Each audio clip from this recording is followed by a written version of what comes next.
You're in Braves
country.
Lineup for Braves Country by D.M. McGee.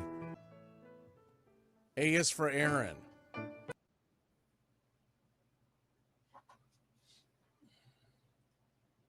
The real home run king, take that to the bank. B is for Bobby.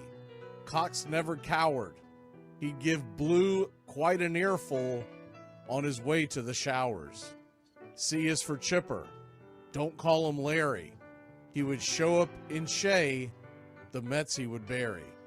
D is for David. Justice he'd bring. A Game 6 solo brought Atlanta their ring.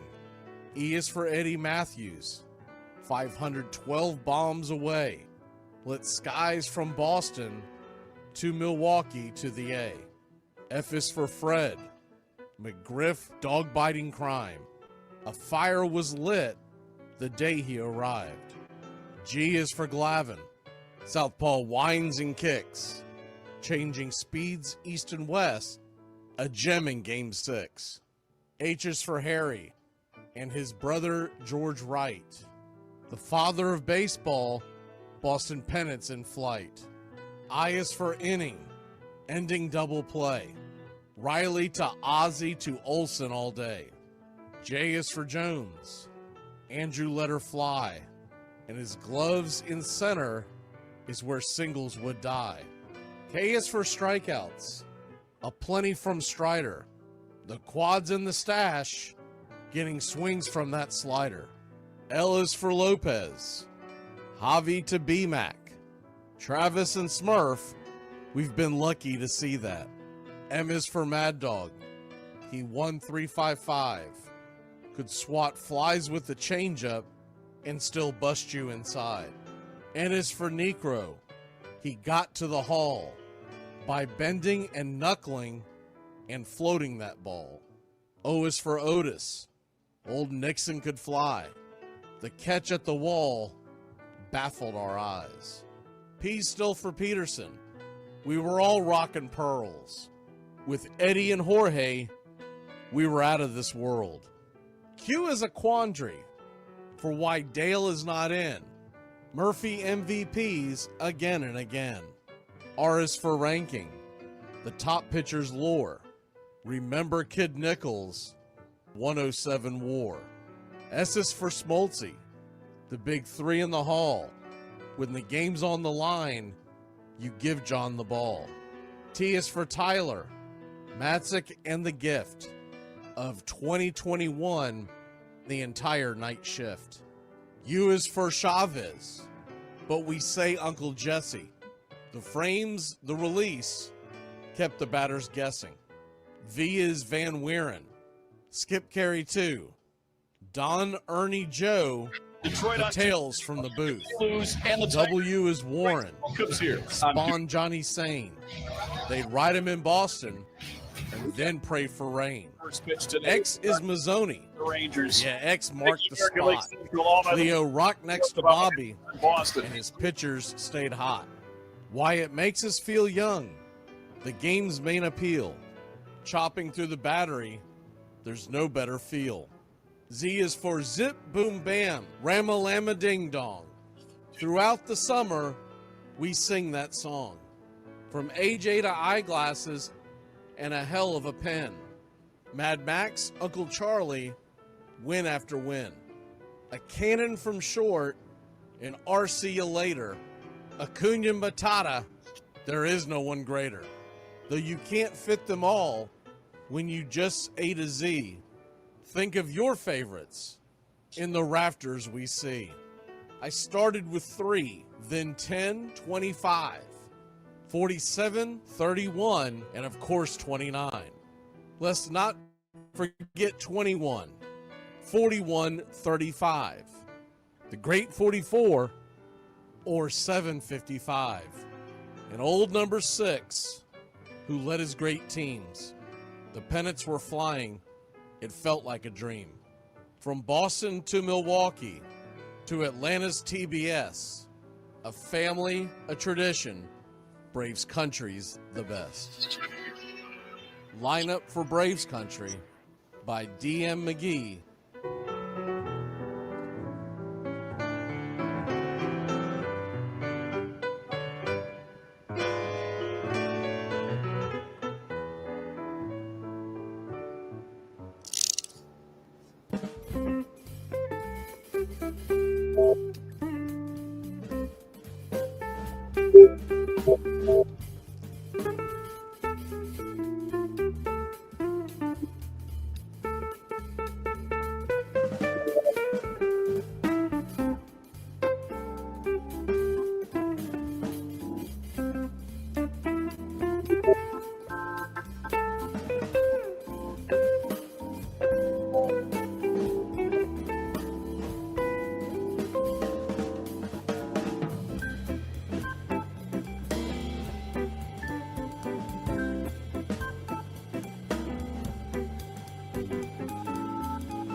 Like me, you can't smoke like me.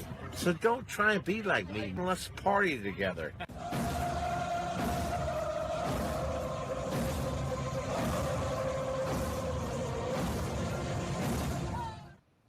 There's something kind of about a kid that's never played baseball.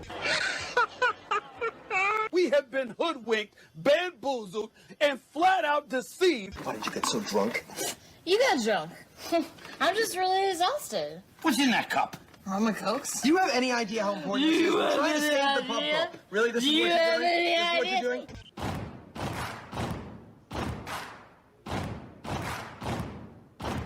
Baseball is a beautiful thing. It's more beautiful in an old park. It's asymmetrical and quirky.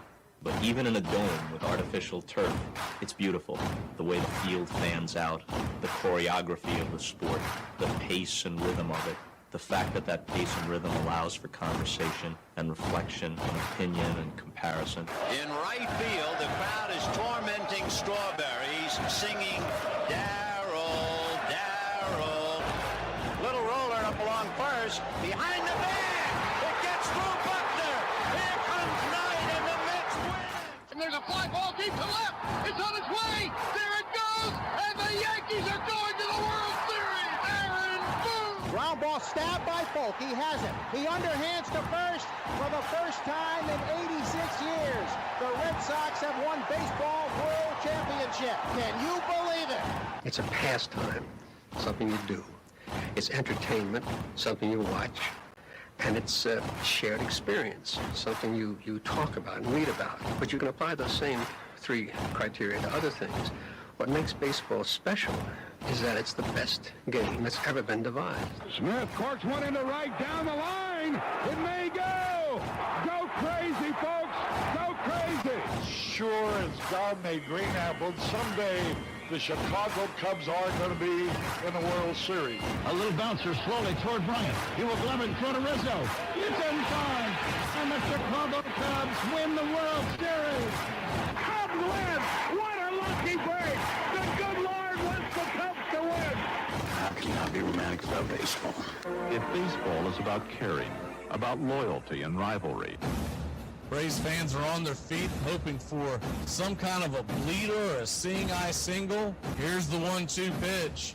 Fastball hit high and deep down the right field line. It's going back, back, back. Is it fair? Is it zip, boom, bam, it's gone! Ram-a-lam, ding dong, a 3-run shot, and your Atlanta Braves have taken a 1-run lead. She's gone, baby! There's a very peaceful thing. It was created and played in pastures and meadows. There's grass, there's outdoors, there's everything that people thought was American and feel about America. You get in a ballpark, and it's the wonder of walking through that dark tunnel and seeing a huge open space where men play the little boy's game.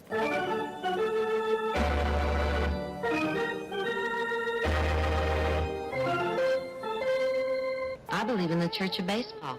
I've tried all the major religions and most of the minor ones. I know things. For instance, there are 108 beads in a Catholic rosary and there are 108 stitches in a baseball. I prefer metaphysics to theology. You see, there's no guilt in baseball, and it's never boring. It's a long season and you gotta trust it. I've tried them all, I really have. And the only church that truly feeds the soul day in, day out is the Church of Baseball.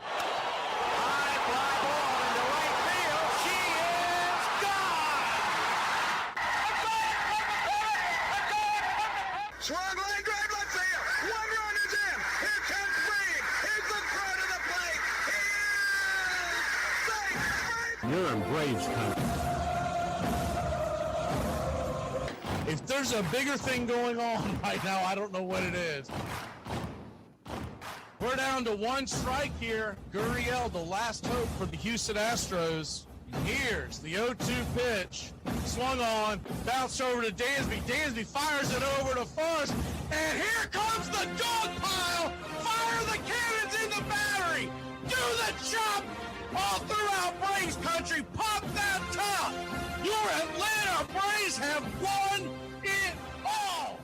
Ladies and gentlemen, welcome. We direct your attention now to home plate. Please remain standing. We call your attention to our fans here today. They will be jointly directed. And now, another fixture. Our national anthem.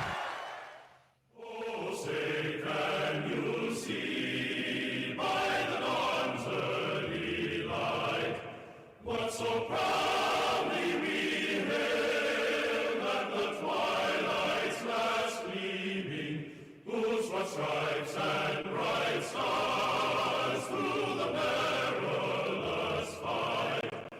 For the ramparts we once were so gallantly streaming, and the rockets' red glare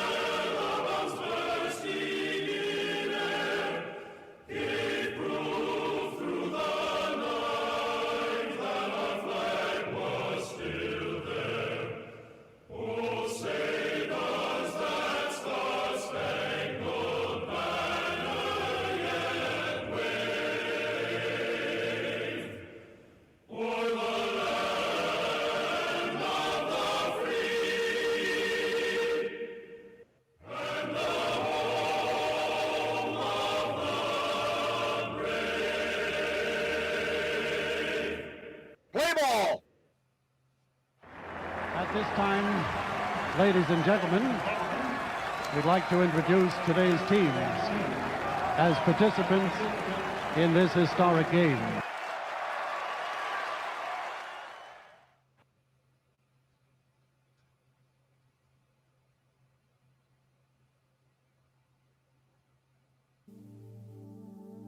"7:15" by D.M. McGee, 2024.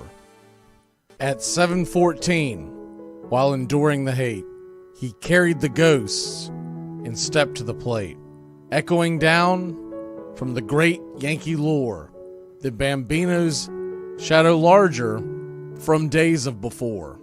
Henry brushed back the pressure that loomed, threats from fanatics, knowing records were doomed. Into the box, and here comes the pitch. 7:15, it flipped like a switch.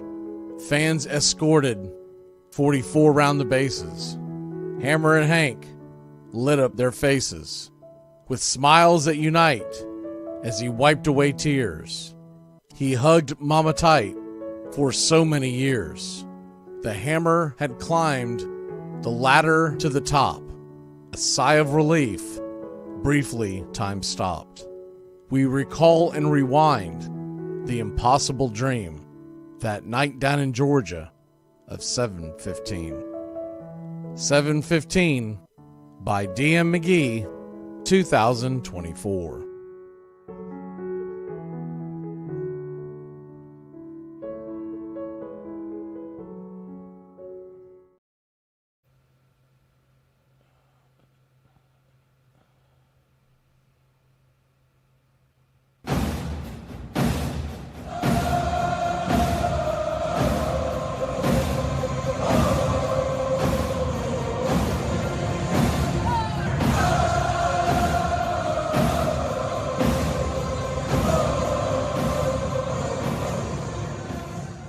Down a beer? 7 o'clock in the morning. Scotch? Hey, howdy, hi, and how the hell are you? Pull up an armchair, girls and boys, and join us for Braves Country Baseball. You're listening live, and the scene is Truist Park in Atlanta, Georgia. We're set to bring you pitch by pitch, play-by-play of your Atlanta Braves. Hi, I'm Mac McGee. It's time to put it all aside and get set for what should be a great day on Braves Country Radio. We'll go through the lineups today as the game moves along. Put your click in the chat, slap that like, and let's get ready, Braves Country. We'd like to thank everybody for choosing Braves Country Radio, and a special thanks to all the country club members. Please like on your way in and subscribe, set those alerts, and share Braves Country Radio to help build the crowd so we can continue to bring you the classic call of Braves Country Baseball. Well, it's about that time. Grab you a cold one. Find you an armchair. Atlanta Braves Baseball right here on Braves Country Radio. Your modern-day superstation is in its 5th season of bringing you pitch by pitch, play-by-play of your Atlanta Braves and our one-of-a-kind production. Take us anywhere you go for over 170 Atlanta Braves ball games. Please like and subscribe today. Join the Country Club. Thank you to all the Country Club members. You help support Braves Country Radio. Get this bus moving. Stop. Come back. Too late. Roll call! Yeah, roll call! You're in Braves country.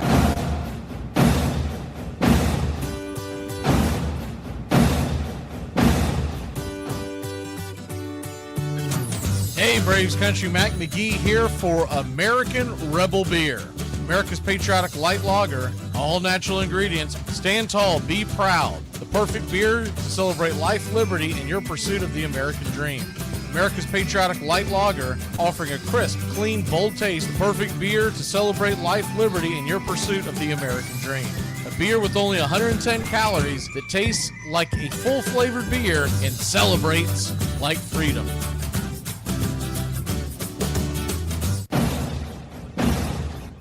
Hey, Braves Country, this is Mac McGee with Braves Country Radio. We are bringing you pitch by pitch, play-by-play of your Atlanta Braves all year long. Join the Country Club today. Help support Braves Country Radio. Join the Country Club today. It helps us bring you more of the game we all love. Braves Country Radio, your home for the classic call of Braves Country Baseball.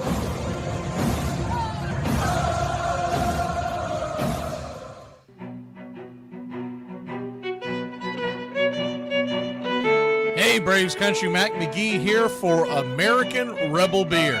From the mountains to the prairies to your pint glass with white foam, we're bringing back beer with a backbone. All that matters in our brew is taste and a touch of American excellence. American Rebel Beer, born in the USA.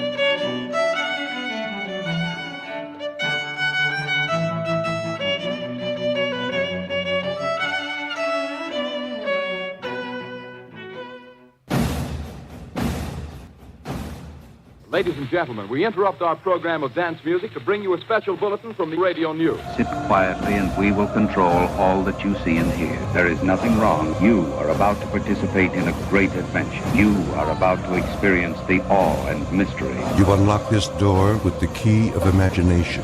Beyond it is another dimension, a dimension of sound, a dimension of sight, a dimension of mind. You're moving into a land of both things and ideas. You've just crossed over into Adventures in Time and Space. We offer you Braves Country Radio, your home for the classic call of Braves Country Baseball. Hi, folks. Join us now for another Braves ball game. Yes, sir. This is the one we've been waiting for. This is it. This makes you feel like it's spring and baseball, no more measles, and free tickets to the circus. You're in Braves country.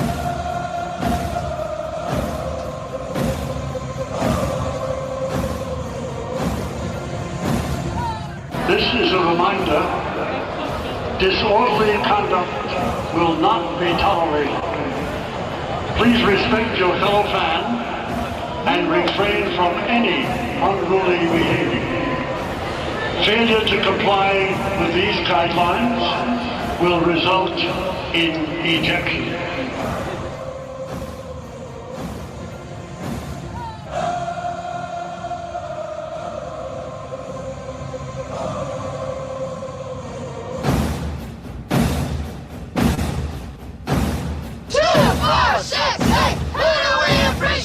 You're in Braves country.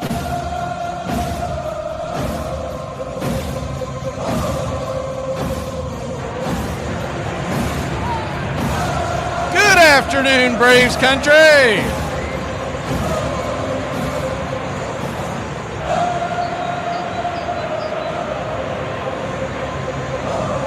Atlanta Braves are about to set to put Charlie Morton on the bump one last time.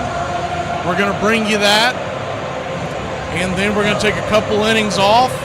We'll keep the feed up to 3D up. And I'm going to get set and bring you everything we can bring you in the world of baseball, including the Braves. As soon as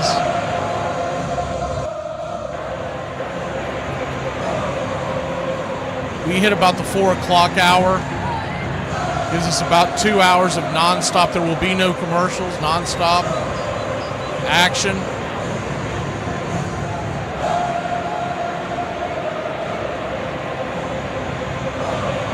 And we hope you enjoy it. I think it's something you're going to like. If you didn't catch it the first time, we tried to work out the bugs. We'll work on that.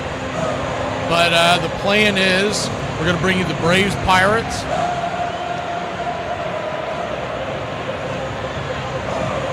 We got the Reds lined up to bring to you.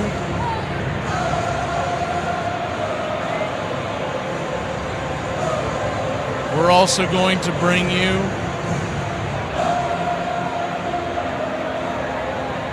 what the Yankees are doing, what the Guardians are doing, Tigers and Red Sox. All the games that matter today in Major League Baseball that will take us to the end.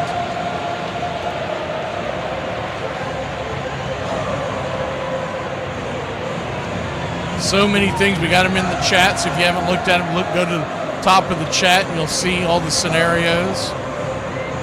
Don't really have time to go through them today. We'll mention them as we get to each game, but a lot of scenarios, a lot of things up in the air, but the games I just mentioned are the ones that matter. And, of course, we will lean on the Braves and Pirates game more than anything else because we are Braves Country Radio.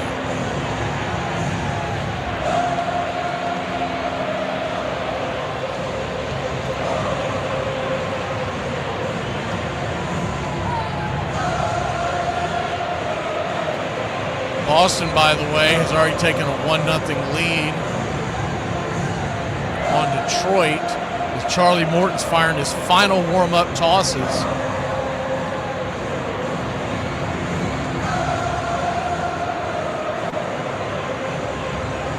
Put the screen up here real quick so you can get ready. As soon as the 3D comes in, we will bring it to you. Atlanta Braves are wearing their home whites, blue ball cap, white A, red bill. A lot of fans showing support for Charlie Morton. What we're going to do today with all these 3Ds, we're going to keep them all in what they call the action mode. It looks like it's already ready to roll. So we're just about set for pitch-by-pitch, play-by-play of your Atlanta Braves and the MLB whip around. And yes, sir, it is baseball time in Braves country. First pitch on the way is a 95-mile-an-hour P at the knees.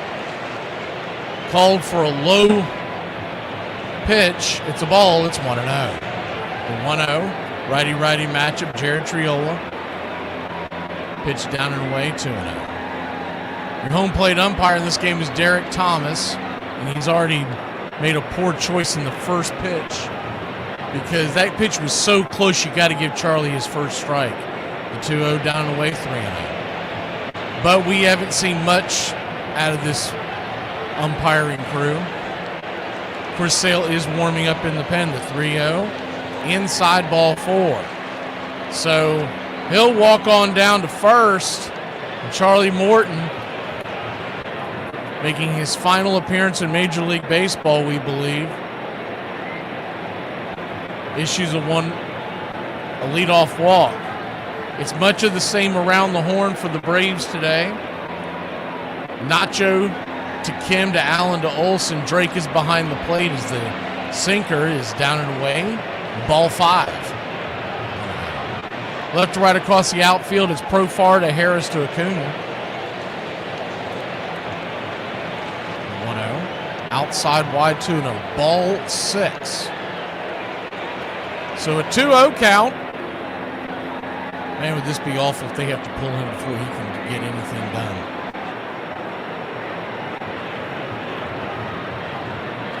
Kicks and grips. 95 mile an hour. Finally, a strike is called. A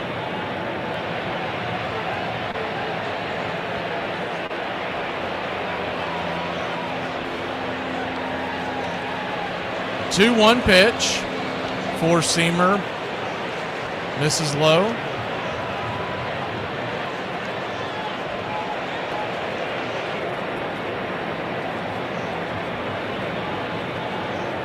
Braves nothing, Pirates nothing. The 3-1 pitch is swung on, chop foul, 3-2.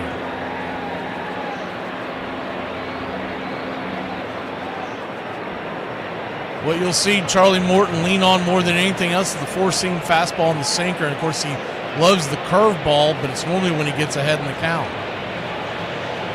He'll flip it over to first real quick and keep the runner close by.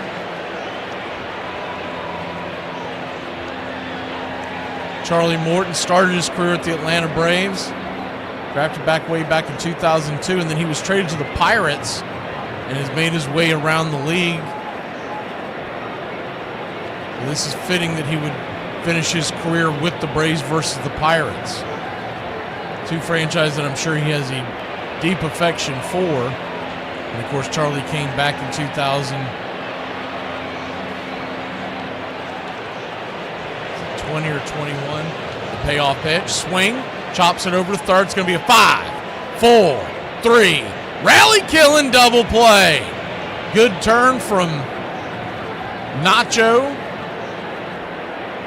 to Allen, to Olsen.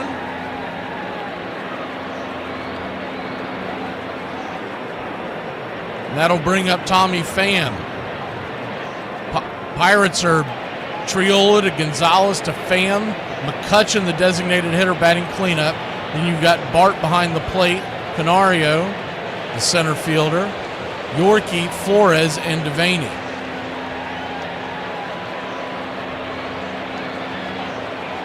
First pitch on the way is a four-seam fastball. This is low. It's 0-1. 0-1. Swing. Lifts it down the line, foul. 0-2.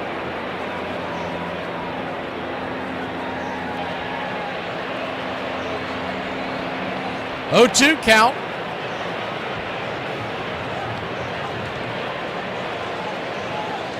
Rocks and fires. Swing lifts it into center field in between the 4-6 hole, and it'll be a 2-out single for Tommy Pham.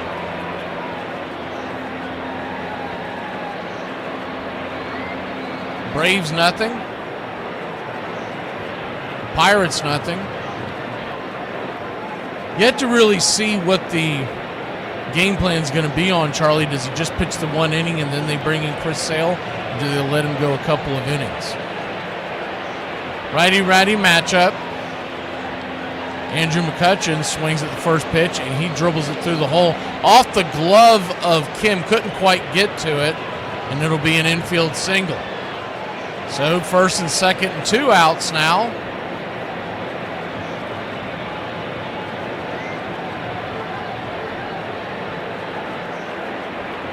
Just under the glove of Kim. He had a long way to go. The Braves were on the overshift once again. 2 on, 2 outs.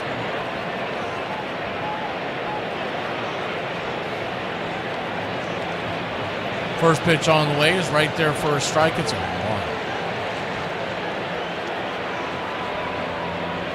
0-1.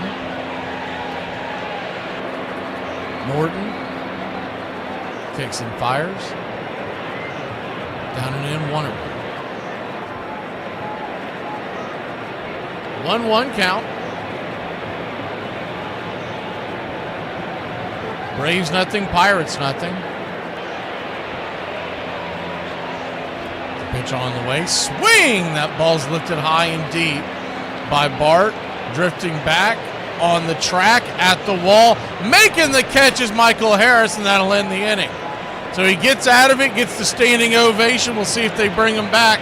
We will be back here in a little bit. Braves versus the Pittsburgh Pirates and the MLB whip around when we return.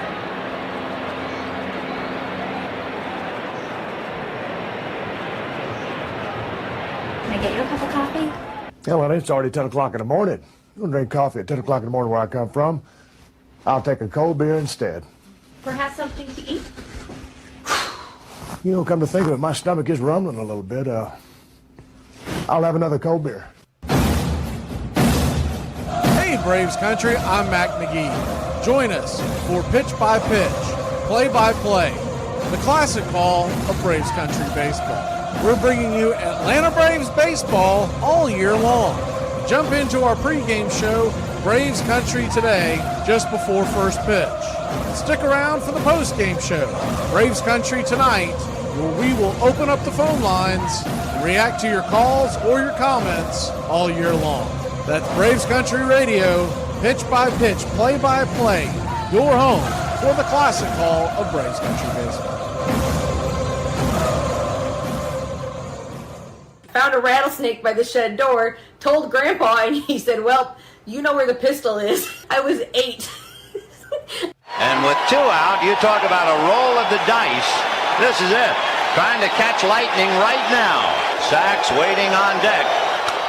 High fly ball into right field. She is gone! Hey, does anybody else whole body start hurting as soon as you start putting work clothes on? Those are just me. Now, new heroes emerged from Ruth's shadow. Luke Appling, Johnny Mize, Earl Averill, Mel Ott of the Giants was so feared at the plate that he was once intentionally walked with the bases loaded.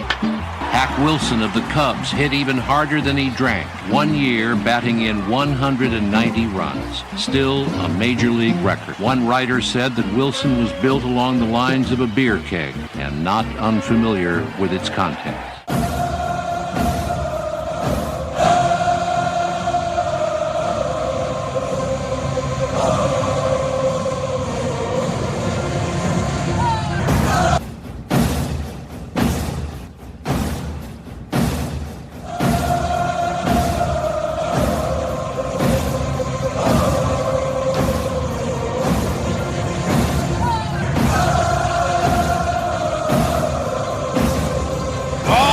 Braves fans, let's get into it. Get it. Let's get it. We're going to do something a little different today. Part of our Once Upon a Pastime series, as we will be doing this from time to time, and thought this would be a good opportunity today to do it. So let's go ahead and get into it. This is what I would like to call the greatest players that we never talk about. And it basically goes back to, now, the plan is to do a few of these, and one of them I want to do in the near future. I want to talk about the Negro Leagues. I want to talk about other eras of baseball. But essentially today what I'm going to get into are the pioneers of the game. And we never talk about how great these players are,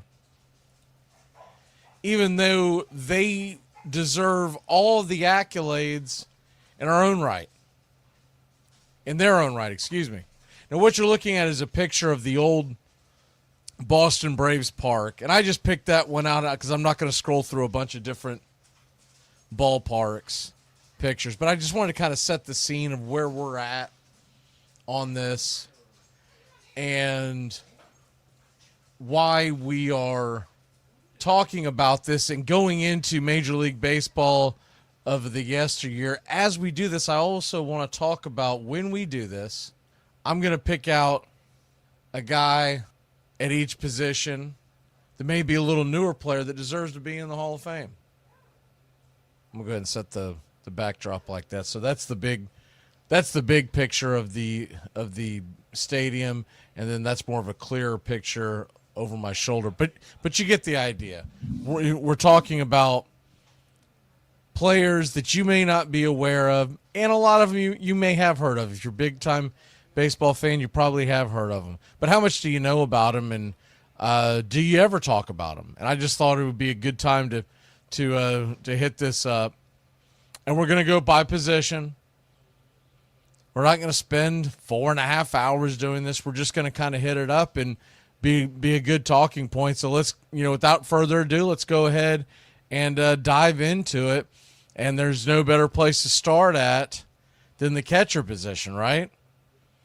And the catcher position, when you talk about a guy that, and when I rated these guys, there's a lot of ways you could go about it, but the easiest way to do it is I looked at who is and who isn't in the Hall of Fame, who played Major League Baseball at the turn of the century, essentially the early years, say the first 50. And also, I looked at their WAR. And if they didn't have at least a decent WAR, then what are we talking about, right? What exactly are we talking about if we don't have a guy in mind that at least has a decent WAR on tap?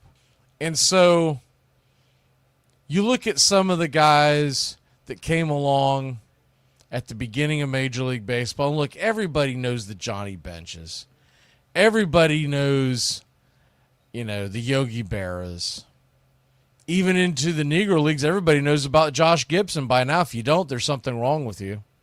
But there were other players that were very dominant at their position that didn't get a whole heck of a lot of, we just don't talk about them now Because the big thing now in sports is what? Who's the GOAT? Who's the GOAT? Who's the GOAT? Well, there's a lot of guys that were considered the greatest of their time that have been overlooked at this point.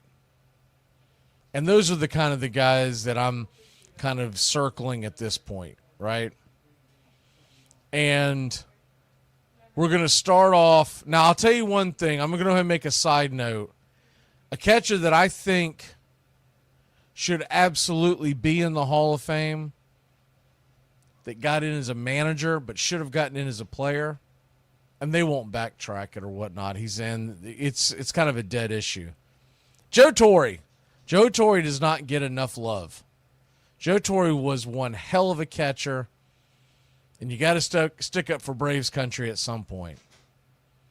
Ted Simmons was well overdue when he finally got in, but Joe Torre, you go back and look at his numbers. We won't dive into it today, but he had himself a hell of a career.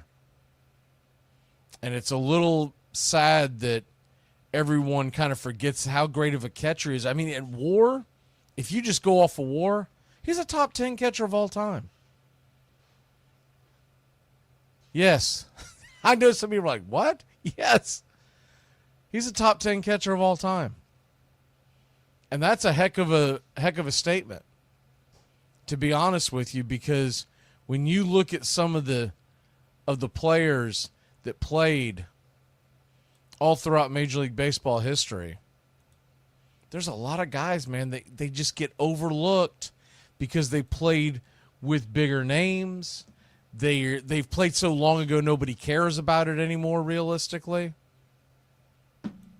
And that's a shameful thing in its own right. So let's go ahead and talk about a guy that I think just doesn't get enough attention. This guy, when you talk about a guy that was one of the best of his time, Bill Dickey, behind the plate. Bill Dickey was an 11-time All-Star for the New York Yankees. He won the World Series 7 times. Now, that's a common theme with the New York Yankees. In that time period, in the 20s and 30s, even into the 40s and 50s, the New York Yankees were the most dominant franchise in sports.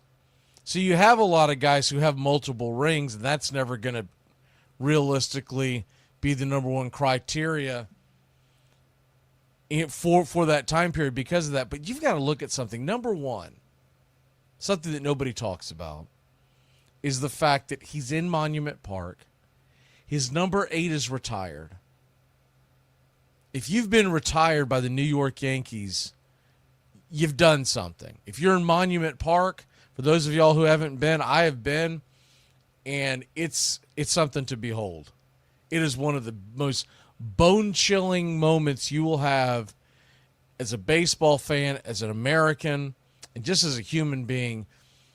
They open it up, depending on if it's a day game or night game. Day game, I went in, and I want to say they opened it maybe an hour before the game. I really don't remember the exact number, but I do remember that they opened it up.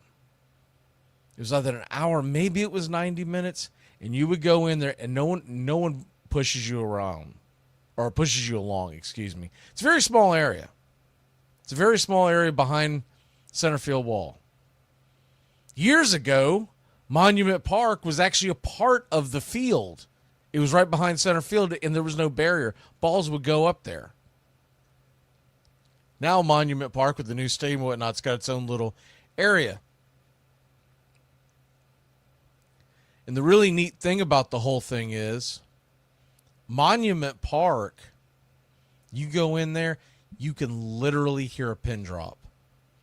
It is like walking in to a revered, I've never been into the Sistine Chapel, but I would say it's like that. I've been into a couple of chapels. I've been to a couple of the major ones in New York City and one in Chicago, and the ones that are like the tourist destinations, and people come in, you have just buckets and buckets of people in there, and they're not saying a word.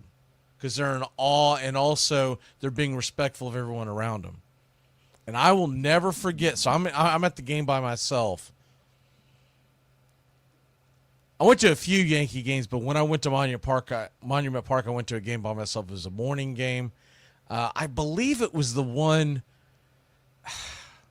I went to a couple of morning games. I think it was the one that I talk about for the 4th of July game against the Blue Jays. I think it was that game, but I might be mixing it up. But anyways, the point is it was an early game. I want to say a 1 o'clock game, so I think they opened it up at 11:30. So probably like a 1:10 first pitch, and they shut the doors at 1 o'clock because they want everybody the hell out of there at the game time. So you go in there, and I'm walking along, and like I said, I went to the game by myself. I was meeting up with friends after the game. I was like, man, you got to go to a freaking Yankee game on 4th of July. What are you doing? You're not an American. Surrounded by idiots. All right, so I go in there. I don't know what to expect. I thought I was just going to see a little tiny museum and read some stuff, and that'd be cool. And I love history. I love baseball, and there's nothing better than the history of baseball. I go in there, and there are grown men crying, hugging, because it was like a pilgrimage to them. Now, I didn't have the same effect because I didn't grow up a Yankee fan, but I'm talking about these are older men. So this was around the 2011-ish, 2012, 2010, somewhere in that neighborhood. Shortly after it had been open, a few years after it had been open, it was not an old stadium at all. So my point is, I was standing there next to people who were like World War veteran age. World War II veteran age, excuse me. Some of them younger. Some of them would have been would have been old enough to have fought in Korea and Vietnam. Some of them were standing there with their military gear on. I remember seeing a couple of the VFW hats and whatnot. But they're just crying, and you would think if you were dropped in and you didn't know, you would have thought that you were basically standing at a monument where people were actually buried. But these were just grown men that had made a pilgrimage. They'd never been to the stadium. They grew up, and I can remember the guy who was crying next to me, older guy, and he was like, I never thought I'd get to see it. I never thought I'd get to see it. And man, that just rushed over me. And what he was pointing at was the monument of one Bill Dickey. And I guess he grew up. No, I didn't talk to the guy. I'm telling you, talking about no one talks, nobody talks. Like, even if you're whispering, everyone's the people that are working there will kind of cut you an eye. You're supposed to embrace it, enjoy it, and walk out, and then talk about it. Because there's a line. Trust me, my friend, there's a line. People are just wrapped around. I couldn't believe how big of a wait there was. But once you decide to go do something, you're like, well, I'm going. I'm in. It's over. Let's do it. Let's get it. I didn't come all the way up here, walk up these steps and whatnot to just say, nah, I'm good. I'm done. It is what it is. So I got in there, and I'm telling you, just the rush of emotions that goes over you at that point, it's unreal. And you don't know these people. But you can feel their, it wasn't right sorrow, it was just overwhelmed with joy because they'd finally gotten to see what they wanted to see. I couldn't really relate to it at the time because I'd seen most of the stuff I'd want to see. As far as there are some, but as far as my teams, I've seen just about everything. But I don't know where this guy is from. And he might have grown up listening to it on the radio and finally got a chance. So it was really cool. I remember because when he said, I was like, who's he crying over? I figured it was Babe Ruth or something. But no, it was Bill Dickey, and he was, they went out, and I was standing not too far from them, and I could hear them chattering. I can't begin to tell you what they were saying, but he was going. I'm sure he just grew up a huge Bill Dickey fan, but Bill Dickey was one of those guys, man. He was, like I said, 7-time World Series, 11-time All-Star, and so he goes behind home plate for me. And I cut this off. Bill Dickey played about as late as any of these guys will have played. But I tried to cut this off at the really early parts. But as far as catchers, ones that are worth talking about, first of all, that experience I had was incredible. And the other thing is there weren't a lot of great catchers that, really stood out at the very early part of the century, because they were literally there just to go out and catch the ball, make sure. I mean, they were literally, when they talk about the tools of ignorance, that's what they were. They were there to get beat up on the regular, and it just did not matter that these guys. I mean, there were guys like Buck Ewing. I thought about putting him in there, but he also played 3 positions. But Buck Ewing, who played for the New York Gothams, which we all know eventually, in a roundabout way, end up becoming the. Also, I didn't see this. But anyways, the New York Gothams eventually become the New York Giants. I don't know why. I guess for 1 year the Giants were in the independent league. I've missed that. I thought I knew most of that early history, but that's interesting. But anyways, it's really strange. New York was in the National League from 1883 to 1889. In 1890, they went to the Players League. I knew there was some jumping. I don't remember it being the Giants, and then they went back to the National League the next year. So that's pretty much why I went with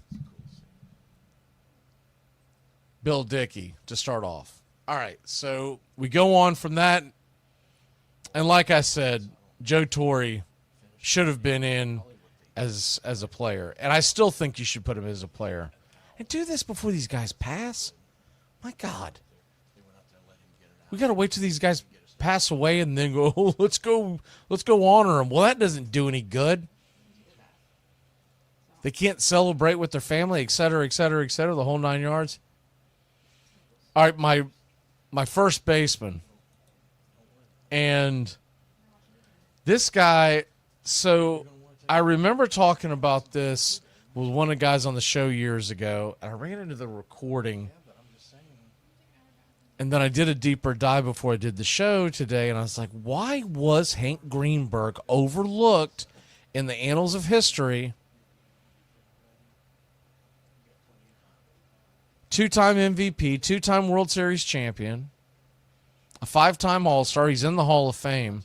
But why is he always overlooked and not talked about as one of the greats? Although anyone who watched him play during that era, I mean, my grandfather would talk about how Greenberg was one of the greats. Well, now it all kind of makes sense, because I look at this and everybody always talks about the numbers that were stolen from Ted Williams. No one talks about Hank Greenberg. For all intents and purposes, 1941 through 1945, 5 years of his career were stolen by World War II. He only played in 19 games in 1941 as he joined early. And by 1945, when he came back, he only got a chance to play in 78 games. So all in all, we'll say, any way you look at it, it's 5 seasons, because I don't care what you're talking about, a guy trying to come back and get into shape, et cetera, et cetera. It's 5 seasons were stolen from him. He played a total of 97 games from 41 to 1945. Hit 15 home runs in that time period. The very next year, in 1946, he had 44. The year before he left, he hit 41. So let's lowball him and just say he's not going to go out. No one goes out and hits 40 home runs every year, although he was. He hit 58 in 1938. He hit 40 in 37. He hit 36 and 35.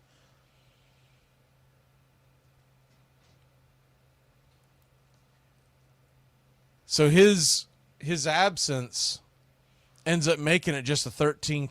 It says 13-year career. It was really an 11-year career. And he still ended up with 331 home runs. So let's just lowball it and say in those 5 years, if he got full 5 years, and there was one that he was banged up in 36, but I'm going to leave that one out. But the full 5 years, say he just did the bare minimum of what he was doing at the time and lowballing it at 30. It's 150 more home runs. He's probably somewhere around 500 home runs bare minimum. And at that point, 500 home runs at that time, 500 home runs was like the mark that everybody would just shoot for. So that alone makes it just an incredible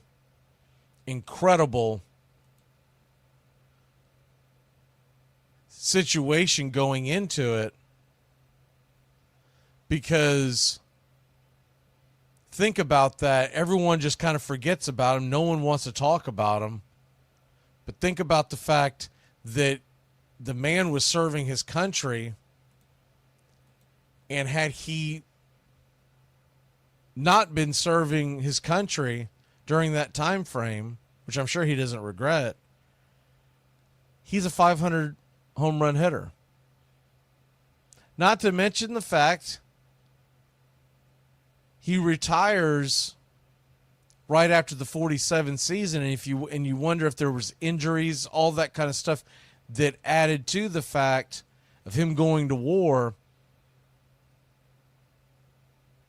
So Hank Greenberg's my first baseman, the guy that belongs in the Hall of Fame at first base. We'll get more into this in other episodes of this. But man, come on, Todd Helton. You kidding me with Todd Helton? And I get so tired of hearing, well, he played in Colorado, and you can't put him in because of this and that and blah blah blah. Did he hit the ball or did he not hit the ball? Did he do it? Did he get it or did he not get it? Todd Helton, if you look at his WAR, Todd Helton is just below Mark McGwire and just above Harmon Killebrew. Todd Helton belongs in the damn Hall of Fame. It's absurd that he's not there. Second baseman we're going to get into now. Second baseman that I believe belongs in the Hall, and that I believe belongs in your everyday discussion when you talk about the greats that no one talks about. You've probably heard of this man, but no one really talks about him. He played so long ago. He played from 1896 to 1916. He once was such a huge name in Major League Baseball. They don't do this anymore. That they named the team after him.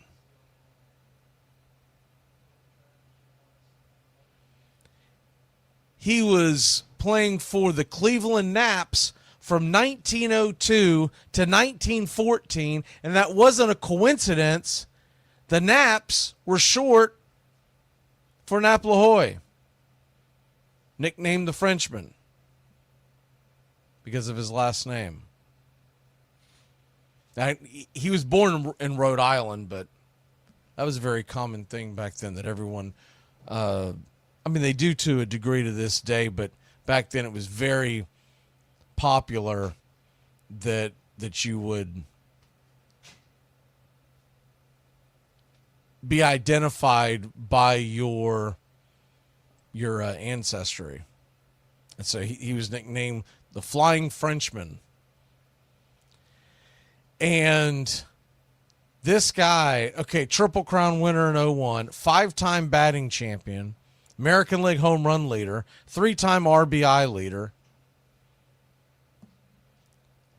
It's funny, the Cleveland Guardians Hall of Fame, that still looks weird to me. The Cleveland Guardians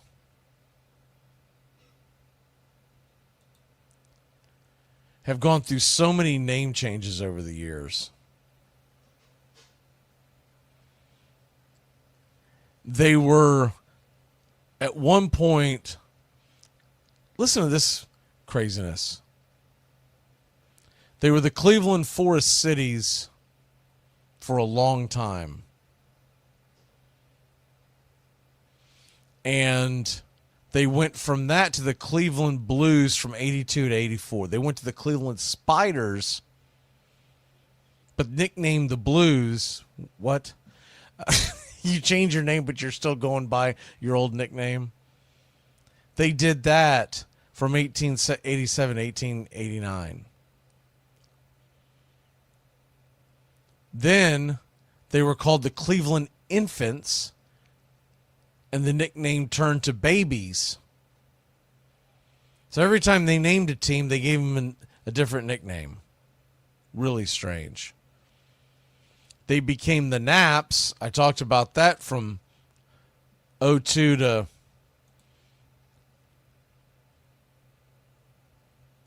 1902 to 1914. And then after that, they would become known as the Cleveland Indians because their best player was a man by the name of Chief Bender, who was one of the best pitchers of all time. Get into that in a second. But Chief Bender they named the team after him. So it was a badge of honor. And then years and years later, 100 years later, they're changing the name because they're saying, that it's denigrating and whatnot, not realizing most of these people that are saying this and changing it, it was actually a slap in the face to anybody from that time period who adored a Native American, Chief Bender, which is the craziest part about this entire thing. You changed the name, but the name was there to honor Chief Bender. I mean, at least rename him. If you don't want to go with the Indians, I get that. Times change, et cetera, et cetera. But at least could you not name them the Cleveland Benders? Could you not name them the Cleveland Chiefs? Just putting that out there. Something to recognize who they'd been all this time. Anyways, Nap La Joy, one of the highest batting averages in the history of Major League Baseball, 339 batting average, 3,200 hits, almost 1,600 RBIs, and that was at the top of the game at the time because RBIs, he played in the dead ball era, and he had 1,599 RBIs. He was also a manager for a stint, won 377 games. The Cleveland Naps, he was a player manager from 2005 to 2009. But this guy, man, he was every bit at the time. He was looked upon as one of, if not the best player. Everyone knows Ty Cobb. Very few people talk about Nap La Joy. Nap La Joy, Ty Cobb, they were synonymous along with Honus Wagner of who the greatest players were in the game at the time.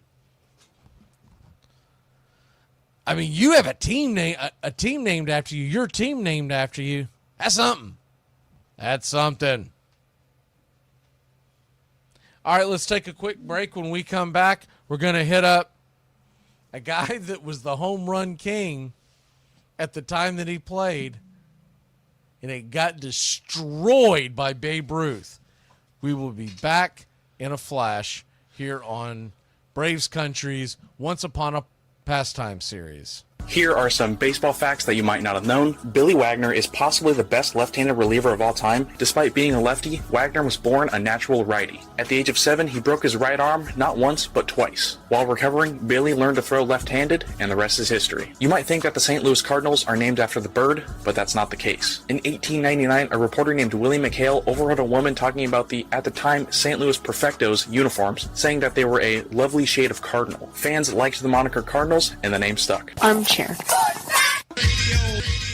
Washington manager Joe Cantillon had received a report about a 19-year-old pitcher said to be tearing up the Idaho State League. This boy throws so fast you can't see him, the scout said, and he knows where he is throwing because if he didn't, there would be dead bodies all over Idaho. Walter Perry Johnson was a modest country boy from Humboldt, Kansas, with broad shoulders, long arms, and a curious motion that delivered the ball faster than any other pitcher had before him, and perhaps none has since.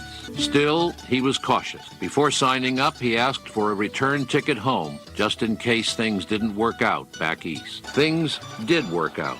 Johnson hurled the ball so fast that one batter left the box after 2 swings. The umpire told him he had a 3rd swing coming. "I know," he said, "and you can have the next one. It won't do me any good." "There's only one way to time Johnson's fastball," said Bertie McCree. "When you see the arm start forward, swing." Another batter simply shook his head. "You can't hit what you can't see." In the words of the umpire, Billy Evans, he said, "Was it hard to call a game that Walter Johnson was pitching?" And he said, "Well, it wasn't really that hard. They wouldn't second guess me because not only were my eyes closed, their eyes were closed too."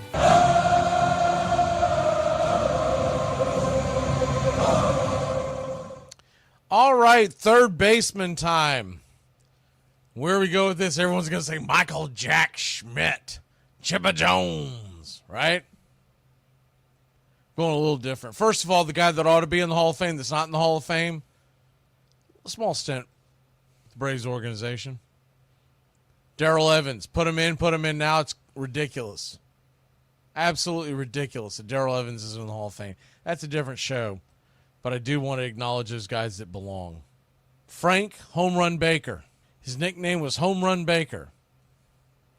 Frank Home Run Baker never hit more than 12 home runs in a season. But he was the home run king at the time. When Babe Ruth came along and started swatting the balls, 27, then 54, then 60, everyone's like, what the hell is this guy? He's an alien. He's not from this earth. You think people freak out about Shohei Ohtani and get starry-eyed about Shohei Ohtani? Man, that's piddling. That's nothing. That's child's play. Shohei Ohtani's a very good player and very good at both positions. He's not necessarily the best at both positions. First of all, he doesn't play a position anymore. All he does is DH. But I'd still say the most dangerous bat in baseball when healthy is Aaron Judge. And slowly and surely, you're starting to get more players that are just as dynamic at the plate. If you're only giving me the batting ability and I have to choose one or the other, man, I'm telling you right now, I'd rather have Ronald Acuna Jr. because he's just that explosive. He does more. Now, I can also put him in the field, which also handicaps it, but we're taking that out because Ohtani does play the field once every 5 days. But back to Home Run Baker, it's funny that this guy was nicknamed Home Run Baker because in 1913 he hit 12, in 1912 he hit 10, in 1911 he hit 11. Man, that guy was tearing up the league. 1914, man, he hit 9, he hit 10 in 1916. But this was looked upon This was the dead ball era, and people laugh at it and don't understand, and they're like, man, these guys were weak, they couldn't hit. No, it was a different ball. The ball was so different at the time. It was unbelievable. They didn't start changing the ball until Babe Ruth came along, because they found out he could hit it a country mile, and they wanted the chicks to dig the long balls, what they wanted. They wanted to see people flock to the stadiums, and you weren't going to do that with a ball that's been used all day long. It was gray and muddy and full of everything by the 8th inning.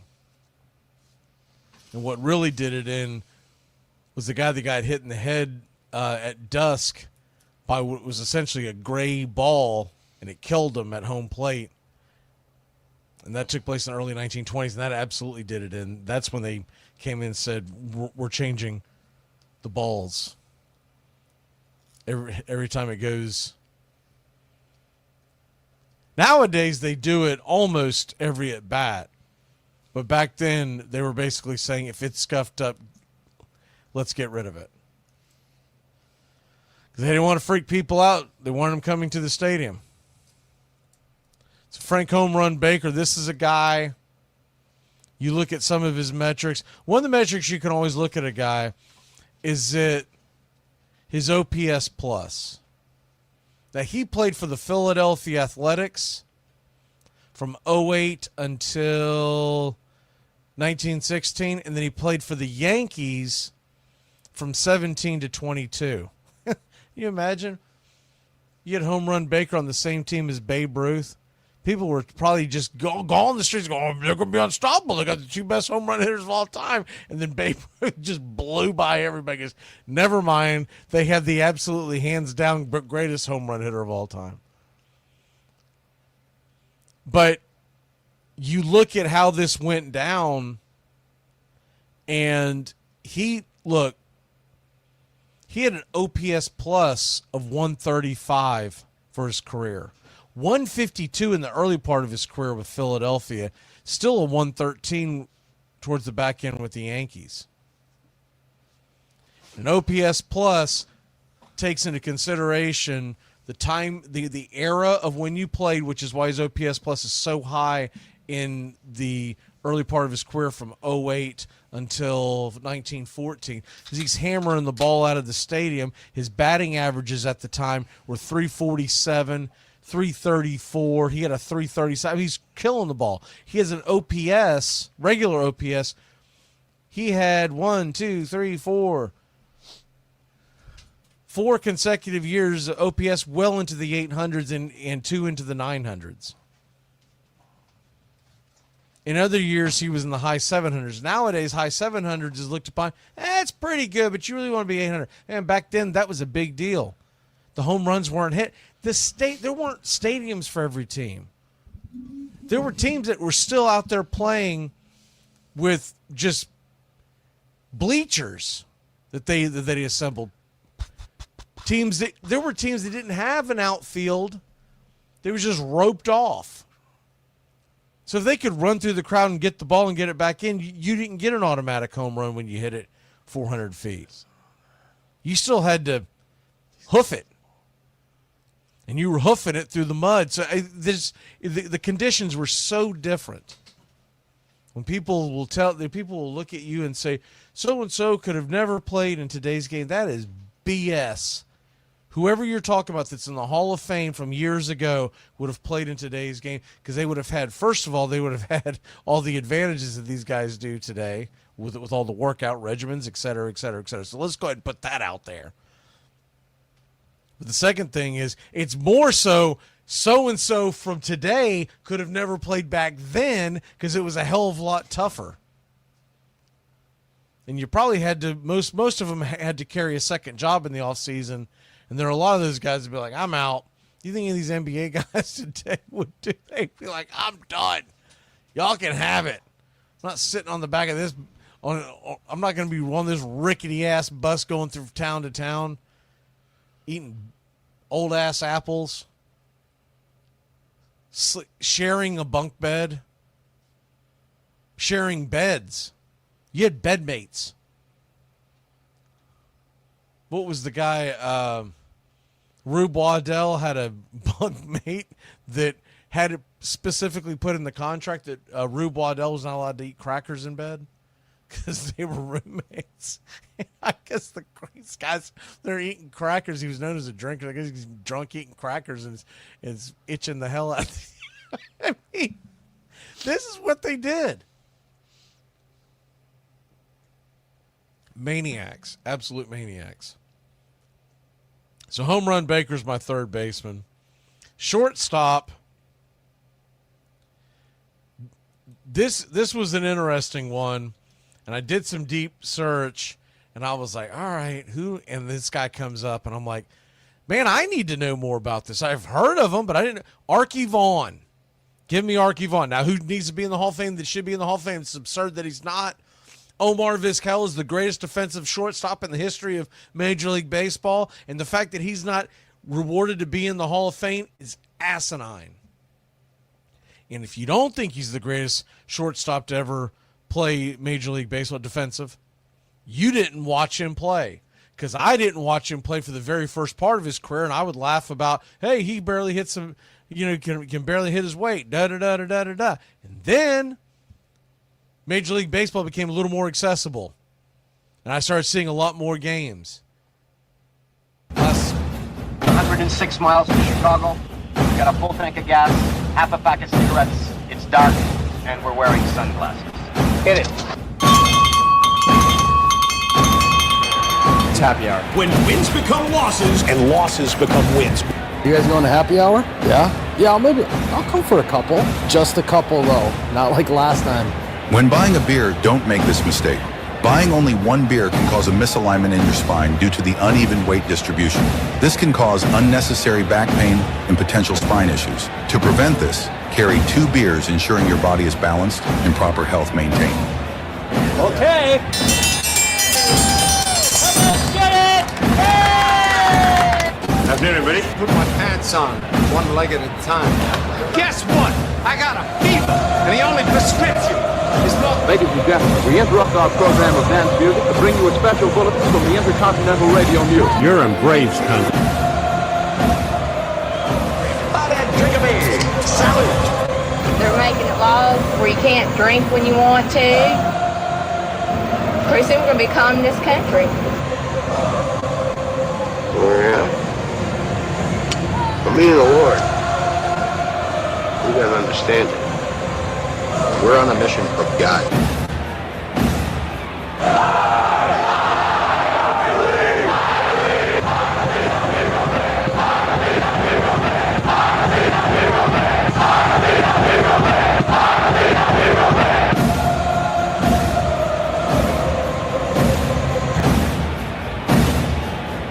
If you want to stop me, you're gonna have to kill me!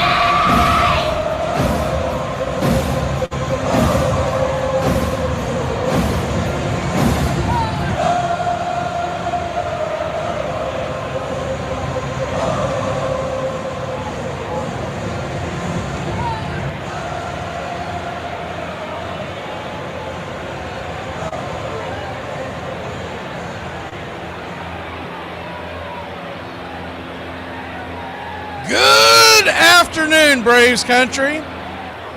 As we are in Atlanta right now, welcome in everybody on the radio side and everyone into the Braves Country Radio on YouTube. The Braves lead the Pittsburgh Pirates 2-0. There's a 1-1 count on Ronald Acuna Jr.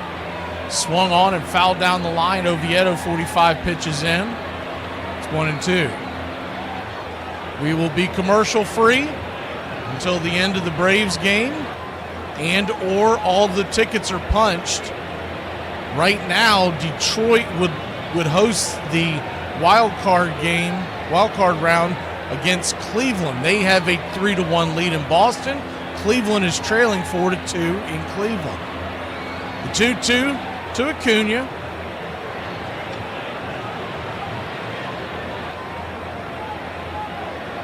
Kicks and fires. Caught looking, strike 3. Curveball right there on the inside track. see where we go right now. I think we're going to go ahead and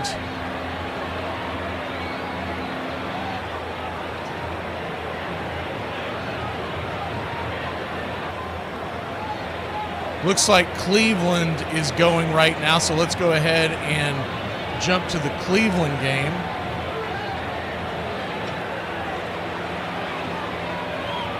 As it's 4-2 Detroit, or excuse me, 4-2 Texas, as the 2-1 pitches in the dirt to Rodriguez. I don't know why the background changed, but it did. Let me get this off the screen.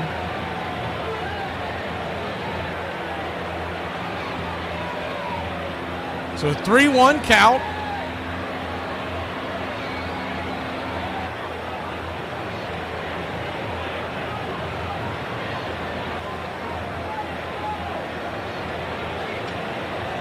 Lefty-righty matchup, the swing and a miss. Corbin, now a 3-2 count to Rodriguez, the cleanup hitter. We may have to refresh the screens from time to time because we're using a few different browsers and whatnot, and they tend to get locked up, but that's okay. Full count.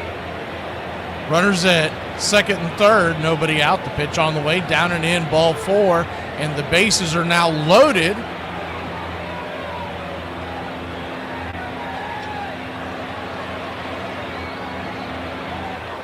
And with the bases loaded, Patrick Corbin, by the way, at 60 pitches.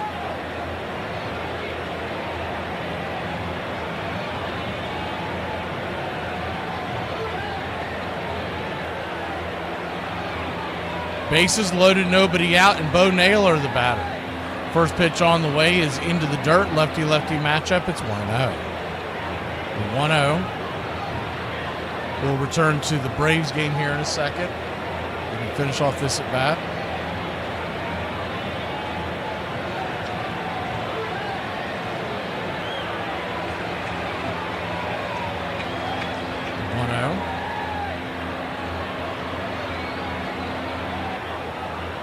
We'll go ahead and go right to the game as they flipped it on us. So, the hell with that. Here we go. 0-2 count from Chris Sale. 2-0 your score, 2-0 the lead. The 0-2 misses high, four-seam fastball, 1-2.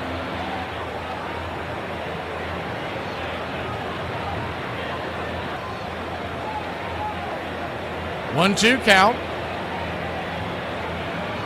Caught looking, strike 3, punched out slider on the inside track, 1 away. Good pitch by Sale.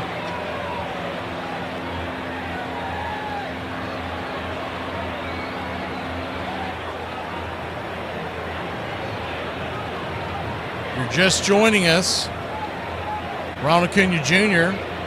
with a 2-run home run to take the lead for the Braves. That's all the scoring you've missed. Charlie Morton got a standing ovation as he left the mound and 1 out in the second inning. They made sure that he had to go back out there, warm up. He got the out, and then they came and got him, which is the way you want to do that. The 1-0 popped up high in the sky, drifting over into center field. Right center field is Harris. He'll make the grab. 2 down. 2 up, 2 down.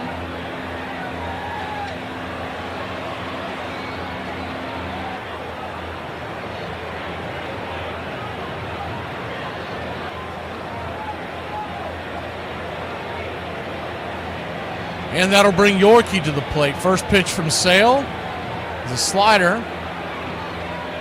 This is on the outside edge. It's 1-0. Cleveland has now made it 4-3 in the bottom of the third. 1-0. Kicks and fires. P at the knees, 92 miles an hour. Ball 2-2. Or strike 1, 1-1. Excuse me. Trying to set up the box score over here on the Braves game so I can keep an eye on it. 1-1 count.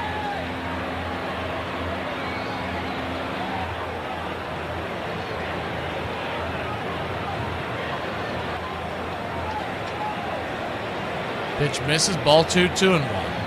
So a 2-1 from Sale. Swing! That ball's hammered down the right field line, but fouling out of play. Nick Yorkie flew out his first time up. Cincinnati leads Milwaukee 2-1.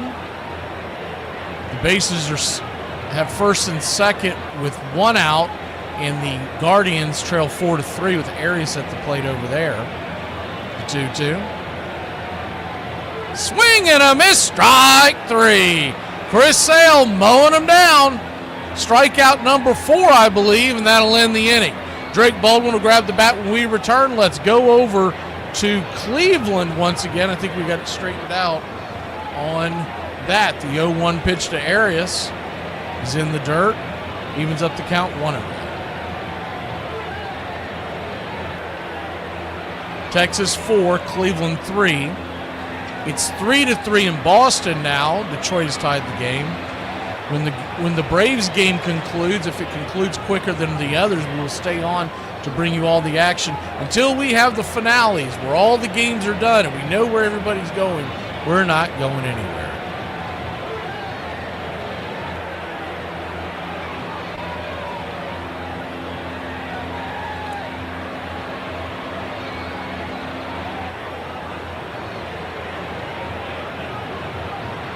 Pitch on the way is that Jose Ramirez? Jose Ramirez, there's going to be a double steal there. There's a 1-2 count called for a third strike, but the runners move up 90 feet.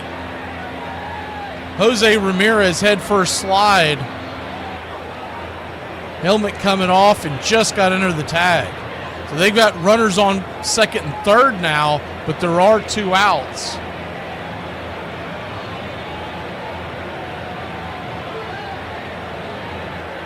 And that'll bring Rocchio to the plate, who's 0 for 1. The first pitch on the way, swing, bangs it off his instep. It's 1.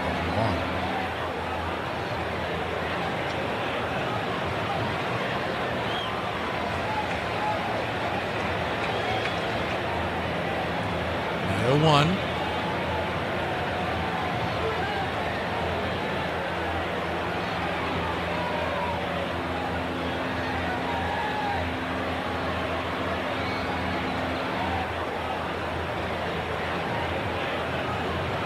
Lefty-righty matchup, 71st pitch, and we're just in the 3rd inning. The 0-1 pitch misses high, 1-1.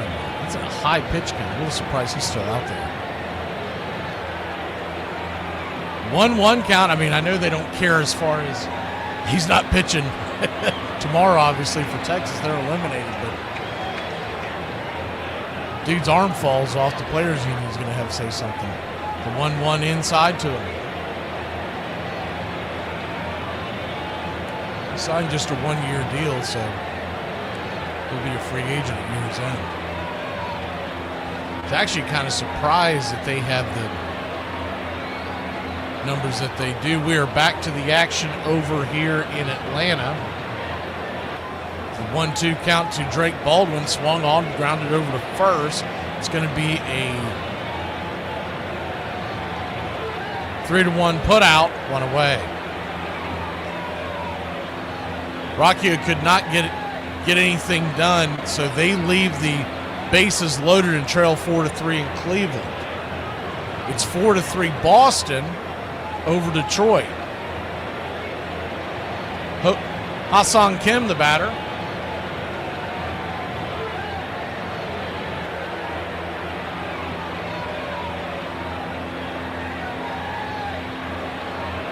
Ha-Seong Kim, righty-righty matchup. First pitch on the way, 94 up top. It's 0-1. If it lines up that way, we're going to go to Milwaukee next to bring you to the Braves game. The Marlins have a 1-0 lead over the Mets. As the 0-1 swing fouls it away. It's 0-2.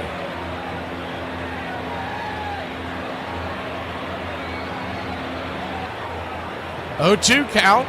I'm sorry, 2-0 now. They just hit a double to drive that in. The 0-2 to Kim. Right there, caught looking, 96. Man, you got to swing the bat with 2 strikes. 2 down.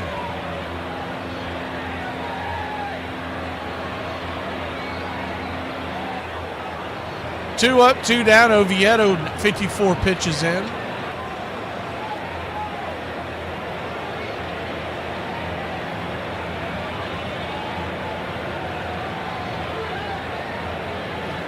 First pitch on the way to Michael Harris. The second is a swing and a miss. It's 0-1.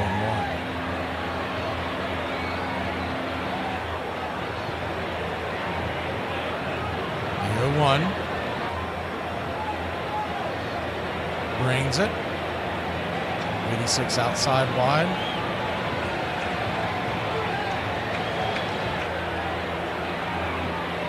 Called for a strike 0-2.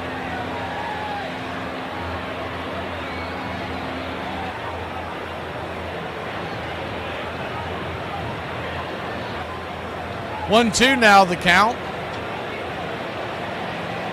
Good to see everybody in the chat. Sorry, I can't dart my eyes away from all the stuff that's going on the screens, but good to see everybody here as we'll bring you into the postseason. The 1-2. Swing, chops it over to first. That's going to be Harris is going to beat it out. Michael Harris, the second, booking it down the line. I don't know if Oviedo got a late start or whatnot, but he didn't. That wasn't even close.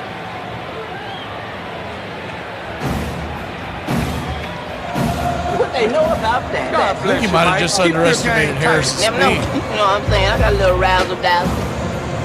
He beat it by a mile. I don't even know why Pittsburgh was thinking about challenging play. They will not. And that'll extend the inning.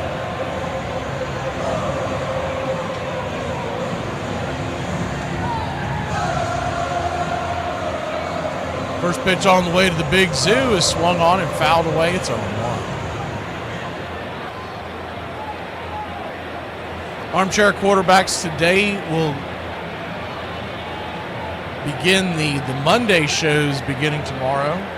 And we will lead it off with Major League Baseball. So those of y'all who are just baseball fans, we are going to lead it off with Major League Baseball and then transition. The 0-1 swing. That ball's lifted high and deep into left field. Drifting back at the warning track for a loud out number 3.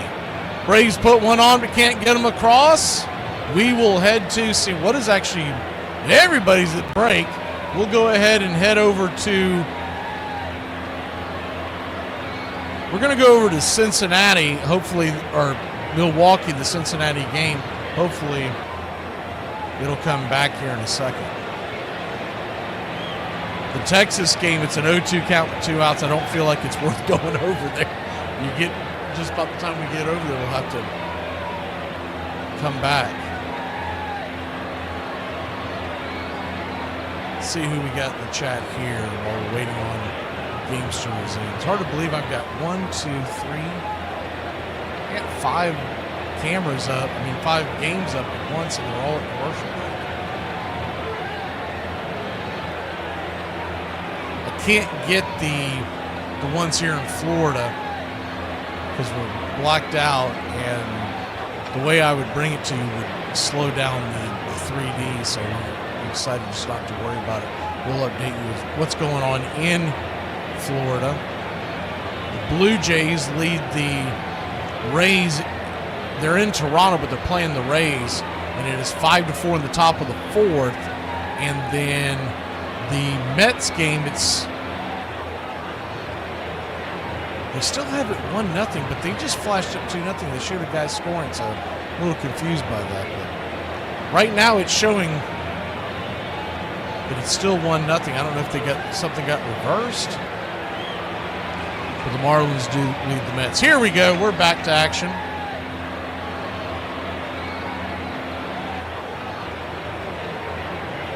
Not sure what's going on here. The 0-2 count. Lodolo fires it to Yelich. Yelich dribbles it over to second. It's a 4-3 putout, 1 away.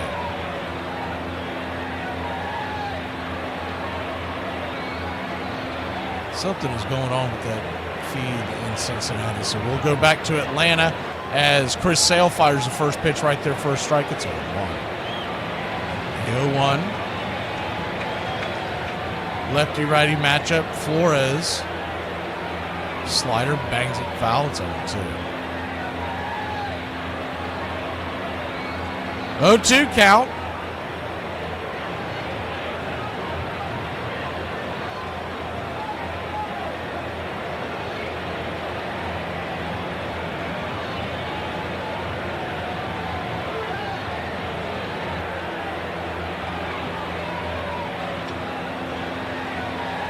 Braves 2, Pirates nothing, top of the 5th inning. The 0-2, swing, fouls it away. Do it again. They finally put that run on the board, so it is Marlins 2-0 over the Mets in the 4th. Not sure what the delay was on that.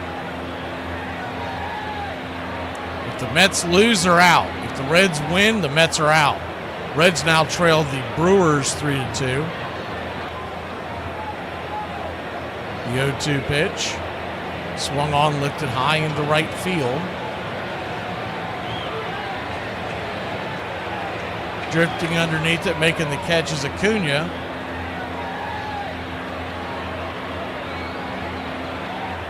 Away. See if we can reset this. Lefty-righty matchup. Devaney, the number 9 hitter, coming to the plate. First pitch on the way. Changeup misses. It's 1-0. Cam Devaney singled his first time up, batting 143 on the year. He's the third baseman for the Pirates today. 1-0. Misses high, ball 2, 2-0. So a 2-0 count.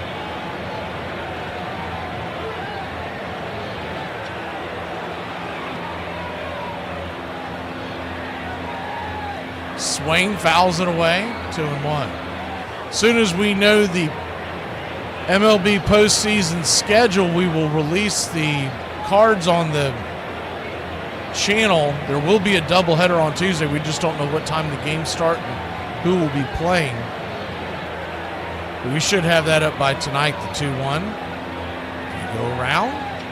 He did not. 3-1.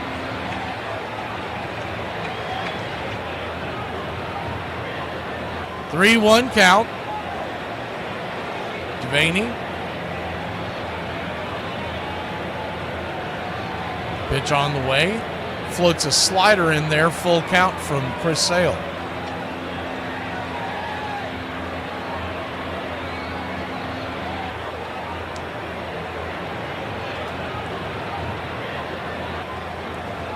Payoff pitch. Just misses outside, ball 4. And he'll head on down to first.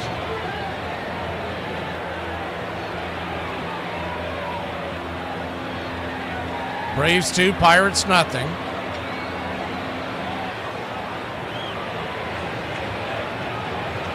That's correct, Iron Lung. All of it's at the top of the page once again.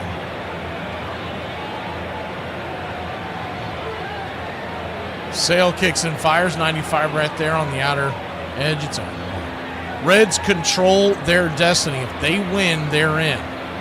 If they lose, they need the Marlins to win or the Mets will be in. And that's it. There is no playing game, anything like that. The 0-1 chops and foul off his instep. It's on. Major League Baseball got rid of the playing game in 2022. The Red Sox lead Detroit 4-3. The 0-2 count. Sale brings it. Just misses slider. Just missing the outer edge. 1-2. You'd like to get that call, but it was down and away. So the Reds, who had the lead, they're spitting the bit right now. They've got a 2-run deficit, and the Brewers have runners on second and third. 1-2. Chops it deep into the hole at third. Foul territory. Nacho Alvarez has it, but it was called foul, so it's 1-2. Braves 2, Pirates nothing. The teams that control their destiny today, it's Cincinnati. The Mets need the Reds to lose, and the Mets have to win. The teams that control their destiny today, Cleveland, if they win, they host the wild card round. 1-2, swing and a miss, strike 3. Sit him down, Joe. My fingers are so 2 down. Detroit has to win and Cleveland lose, and then Detroit would actually move up, and it would be Boston that would go down to the number 6 seed. Pitch on the way, swing and a miss, slider, it's on 1.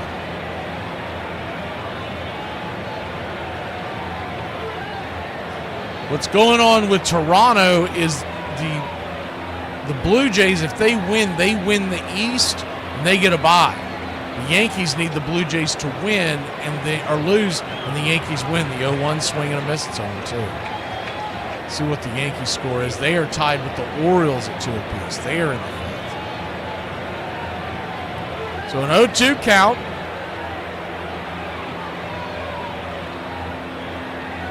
Chris Sale digging in. The pitch, swing, laces it over to third. Atom ball. Nacho Alvarez makes the catch, and that'll end the inning. Pirates go down 1-2-3. We will head to Boston. As soon as we get it up over there, here we go.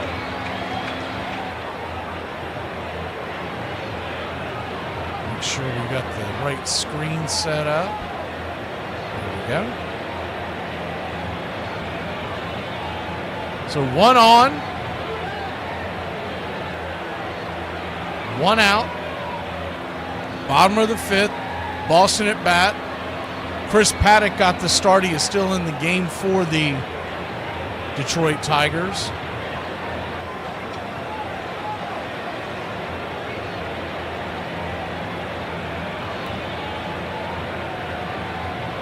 Righty-lefty matchup. Paddock brings it, swing, pops it back foul. Nathaniel Lowe at the plate.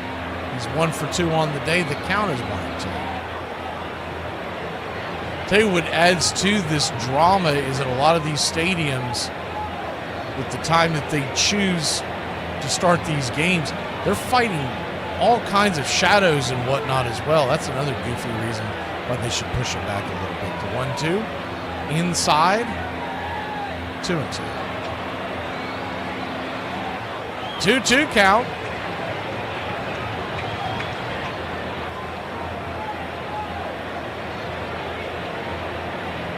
Boston 4, Detroit 3. Pitch on the way, throws the curve up there, taps it foul. We'll do it again.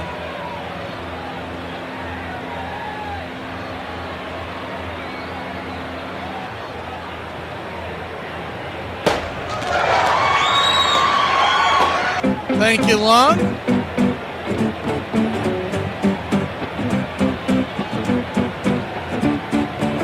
The 2-2 pitch is down and in. Full count.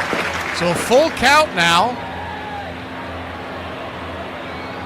So we'll head back into Atlanta here right after this at bat. Full count, 1 on, 1 out. As Nacho Alvarez has just hit a base hit into left field. We're going right over there after this at bat. Full count, down and in, ball 4. And the Red Sox will have runners on first and second with 1 out as we head back to Atlanta.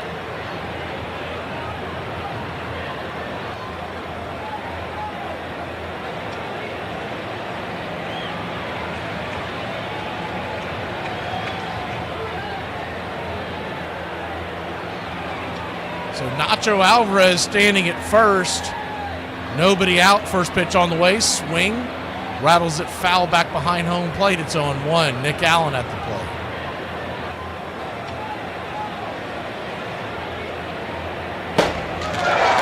Thank you, Lon.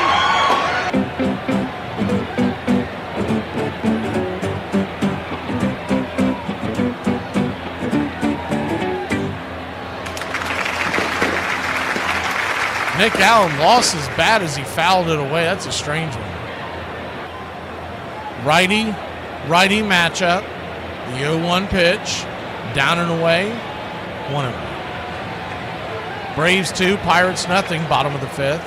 It's 4-3 Texas in Cleveland. 4-2 Milwaukee in Cincinnati. 1-1 count. Brings it as the Shadows drift over home plate. Slider misses high. 2-0.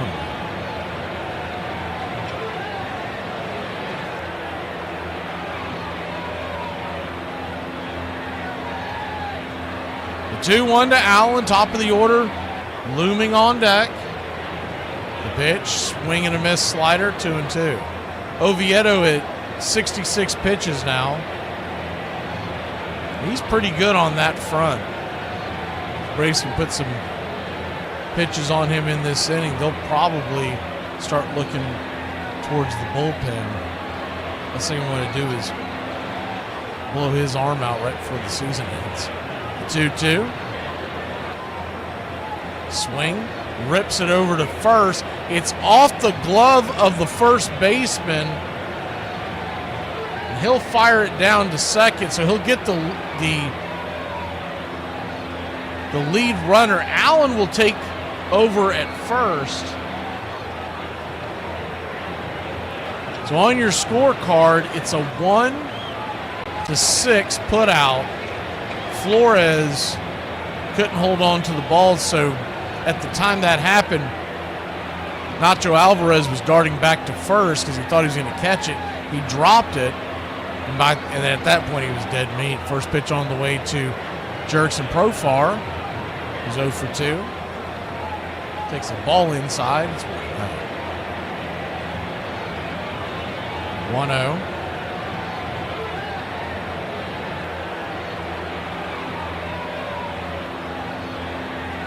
Runner goes, throw down to second. They're going to have Allen by a mile. Have to see this again. I don't know if he got a bad jump or what, but he is gone.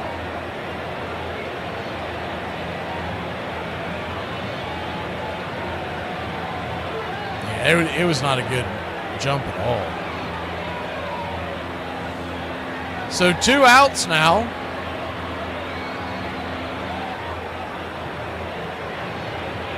Pitch on the way, swung on, bang foul. It's 1-2. So if the Reds win, they're in. They will go to Los Angeles to face the Dodgers. If they lose and the Mets win, the Mets will go to Los Angeles to face the Dodgers. 2-0. So a 1-2 count, 0 for 2 on the day. Caught looking strike 3. Man, a lot of backwards Ks. I hope they fix that in the offseason. We will head to, see where we're going. I guess we'll go to Cleveland as the Cincinnati game is at break. So we will head to the Cleveland game.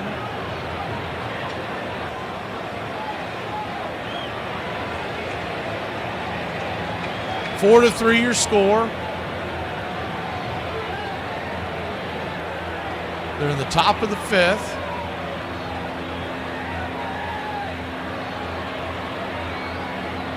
Texas has runners on first and second, 1 out. He just walked another, so that'll be 2 on, and they're going to break. So we'll go over to Boston.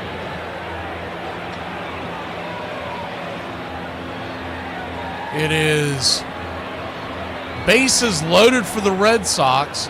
They lead by 1, 4-3 in the bottom of the 5th.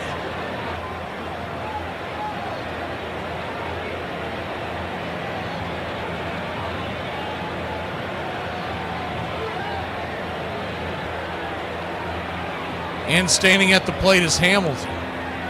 Shadows are starting to creep past the infield, so it's not as big of an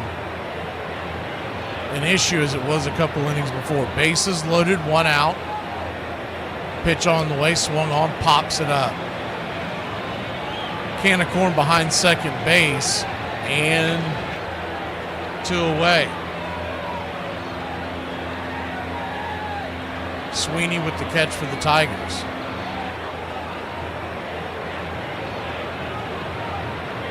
Boston with a chance to blow this one open. The base is loaded, but there are 2 outs.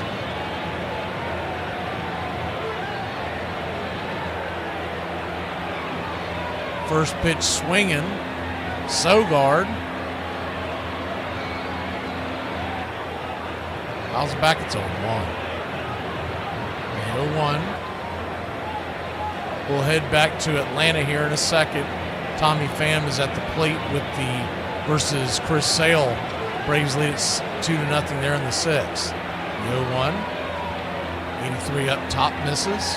Called for a strike though, it's 0-2.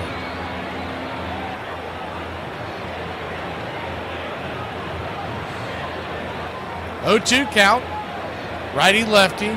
Sewald versus Sogard, the pitch. Swing and a miss, strike 3, and that will end the inning. We will head back to Atlanta.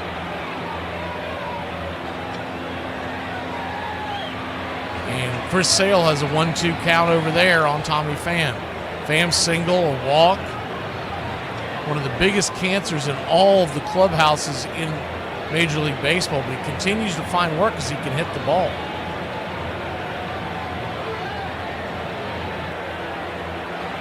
Batting .246 on the year. He'll probably get another crack at it next year. Somebody will always seems to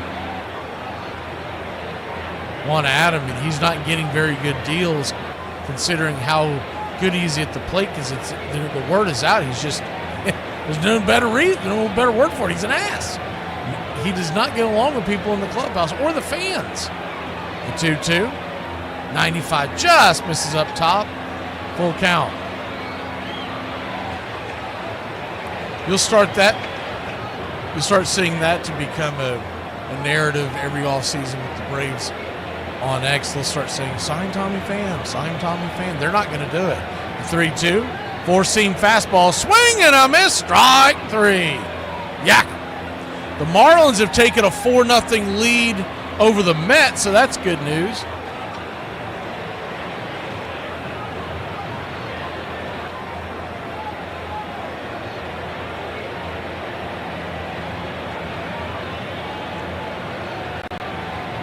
I think I missed one from Uncle Charlie. I do apologize there, Uncle Charlie. I didn't see it. Pitch on the way is swung on and roasted up against the left field wall. So it'll be a one-out double for Brian Reynolds and the Pirates as the Braves lead it 2-0. It's a slider that drifted in, and he got all of that one. Rattled up against that left field wall.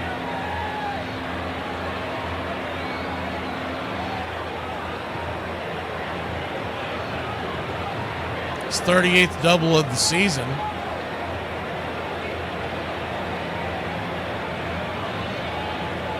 Lefty-righty matchup now. Joey Bart, the batter. First pitch on the way. Four-seam fastball. It's on the ball. Bart! 0 for 2 with the fly out and a strikeout. He's behind the plate today for the Pirates. Batting .247 with 4 home runs and 29 RBI. 0-1. Drifts inside. 1-1 count.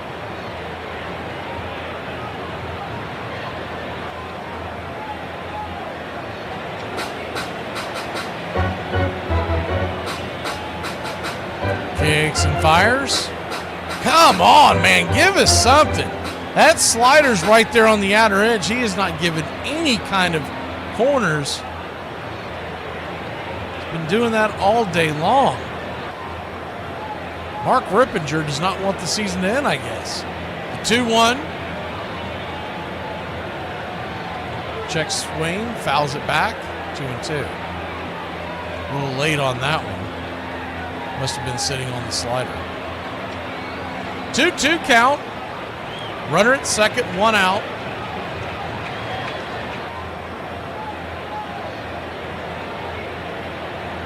Standing on deck is Canario, Yorkie to follow. The 2-2. Swing, lifts it into right field. That's going to dump down for a base hit.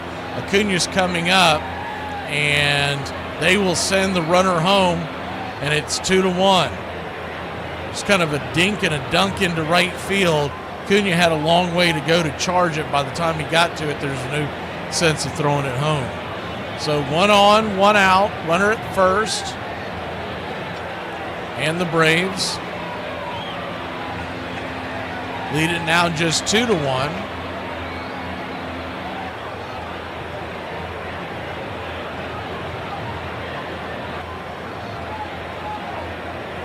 First pitch on the way to Canario is a 95-mile-an-hour pitch at the knees. It's on 1. Could somebody tell Major League Baseball that when they put the Braves game on, the thumbnail shows Charlie Morton, but he's got a Tiger jersey on? The 0-1. Throw goes down to second base as the runner goes, and he's gone. One hind catcher throws out the other. Good throw by Drake, 2 down.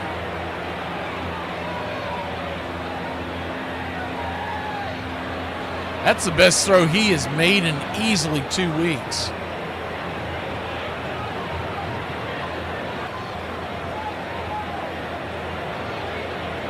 Good throw by the Drake.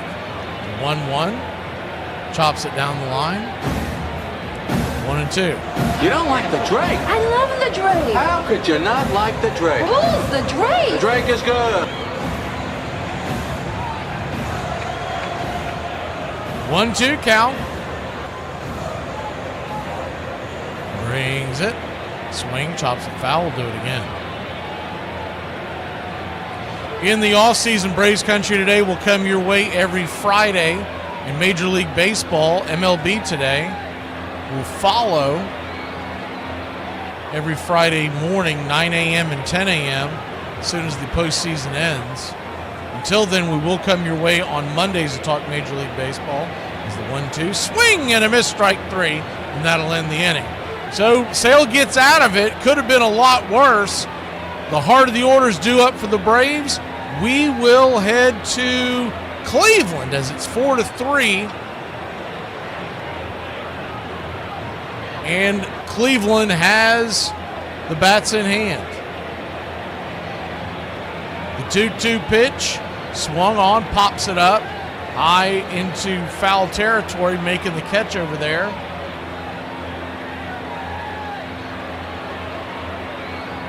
For Texas,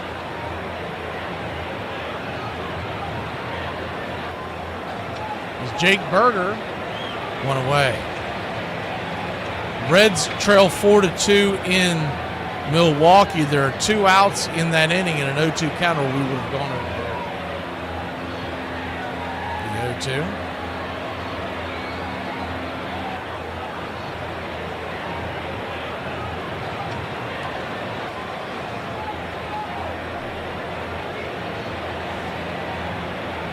Lefty-righty matchup. Ramirez the batter. Jose Ramirez. Colombe is on the bump. Pitches in the dirt. Hit the out-of-town scoreboard real quick. Looks like Yankees and Orioles are still tied at 2. Other games of note, the Red Sox lead the Tigers 4-3. With a pitch up to Jose Ramirez.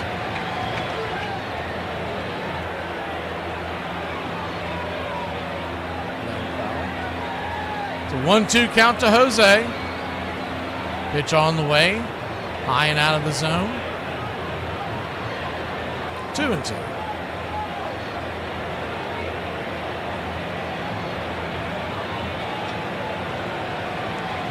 The 2-2 swing, hammers it over to short, but right into the teeth of the defense. 6-3 put out, 2 down. We're heading back to Atlanta as Matt Olson's coming to the plate.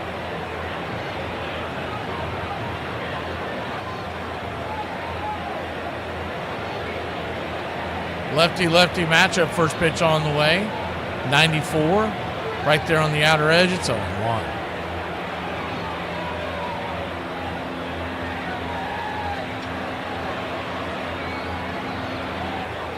0-1. Misses. Slider. 1-1. Matt Olson 0 for 1 on the day.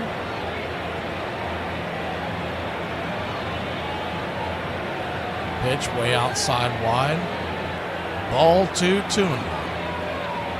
So a 2-1 count.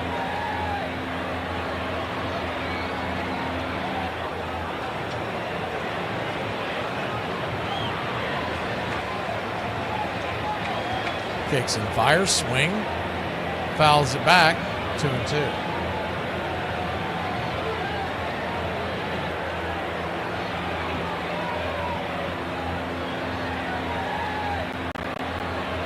Braves lead by 1. The 2-2 pitch to Matt Olson. Southpaw lefty, swing, that ball sliced towards left field, getting up, and that ball's going to get down where the green grass grows, hop over the wall. And it is a grounds rule double to get us going here in the 6th inning in Braves country. Good piece of hitting there by Matt. Didn't try to do too much there. This is not watered down. This is ice house.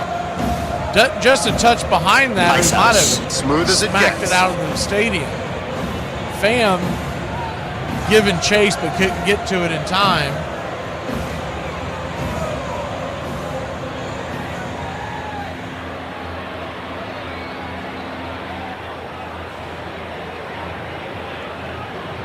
So runner at second, nobody out.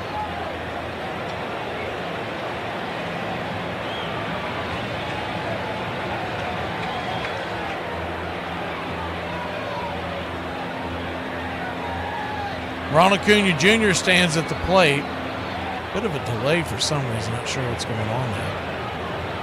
Barco, who is now the new pitcher, came in to relieve for Oviedo.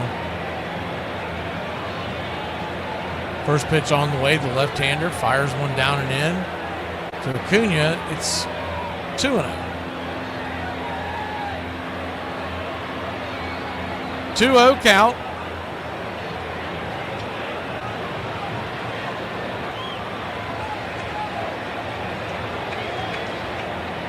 Sinker right there for a strike, 2-1.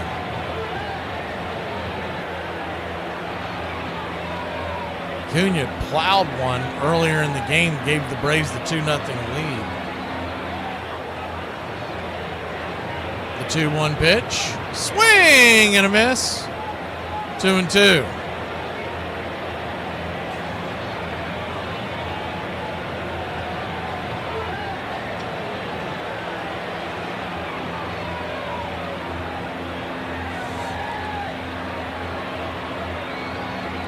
The 2-2, swing and a miss, strike 3, splitter over the top, one away.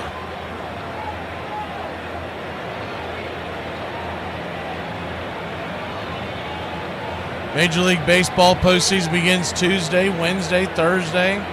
If need be, they do have the Friday day slate open. That's for in case there's issues in weather and whatnot. You got a quadruple header coming your way. At least the first 2 days. First pitch on the way to Drake Baldwin, misses high. It's 1-0. 1-0. Lefty, lefty. Swing and a miss. Drake is 1 home run shy of the 20 mark. Nice round number that would definitely punch his ticket to the Rookie of the Year. I still think he's got to be the guy that gets it. 1-1, swing. Pops it back foul, 1-2. Look at the fact that he's been there all year long, catching, DHing, hitting, right there in the middle of the lineup. There's Horton, came up about almost a third into the year, and they really monitored his pitches. As the 1-2, swing, lifts it high into left field, making the catch. For out number 2 is Tommy Pham. Kind of go back to, remember when it was between Strider and Harris. The everyday guys just tend to get the nod. And I still don't understand why they don't have a Rookie of the Year Cy Young. Make a lot more sense instead of them competing against each other. First pitch on the way, misses outside wide to Hassan Kim. It's 1 down. I know they didn't have it in the past. That doesn't mean you can't start it. 1-0. Right there at the knee, sinker,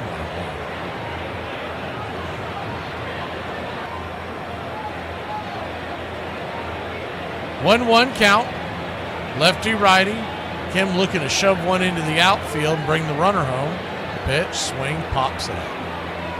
That'll end the inning. Can of corn over by third. And Devaney's got it. And the Braves go down quietly after the leadoff double by Olsen, who is not at commercial break. What the heck?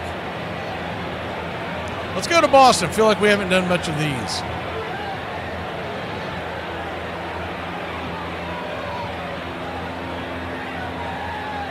We head to Boston now, and the score is 4-3. Boston with the lead. Runner at first, top of the 7th, nobody out. Detroit batting. De Leon is on the bump. Ibanez is at the plate. Meanwhile, Cleveland trails 5-3. First pitch on the way is swung on and roasted into center field. And the Tigers have runners on first and second, nobody out. The Cleveland's choking away their division title in Detroit is trying to take advantage.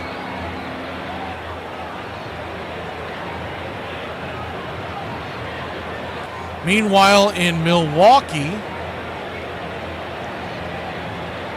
they have just come back, and the Reds trailed the Brewers 4-2 in the bottom of the 6th. Let's take you over there while these have a quick little mound visit.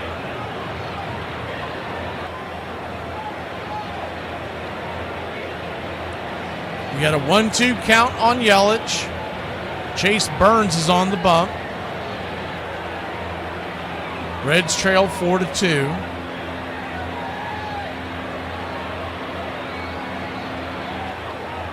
The 1-2 down and in, slider misses. 2-2. They are in the 6th inning in Miami, and the Marlins have a 4-0 lead over the Mets. The 2-2, swing, fouls it back.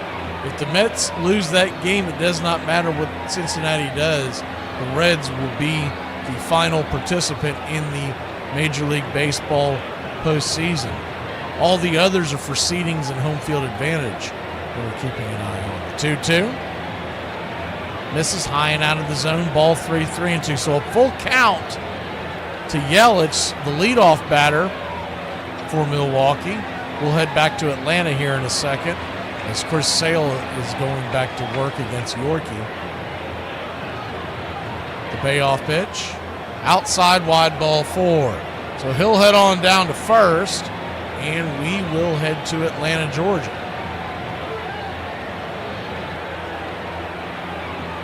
We got an 0-2 count.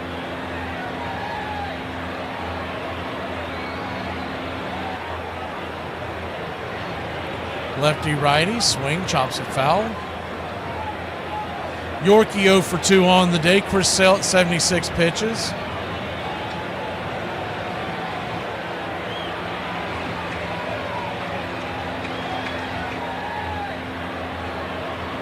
The 0-2. Misses high, 1-2.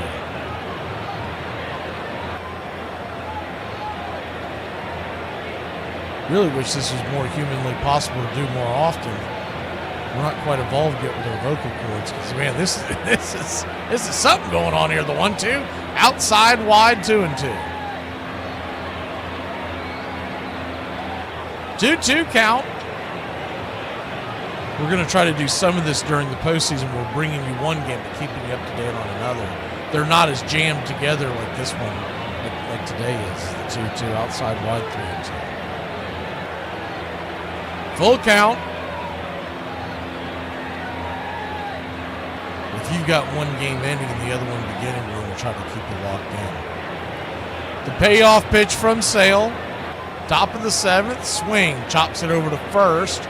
Underneath the glove of Olsen and past the chase of Nick Allen, and it is a leadoff single for the Buccos.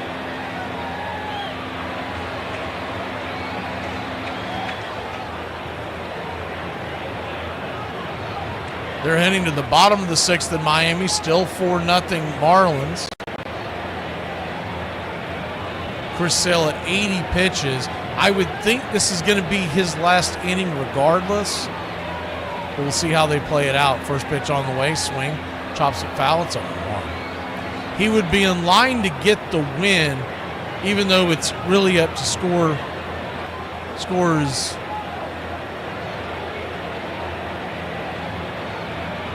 the scorer's choice, but considering the fact he was in the game when the Braves took the lead and he's pitched the most innings, he would be in line for the win. 0-1 down and in, 1. The official scores at Truist Park have let us down all year long, but I can't imagine they would screw that one. By the way, it's still 4-3 in Boston, and they're making a pitching change. Tigers have runners on the corners. There are 2 outs. We'll keep you posted on that. The Reds trail by 2, and the Brewers have a 1-on, 1-out there. 1-1. Swing, fouls it away. 1-2.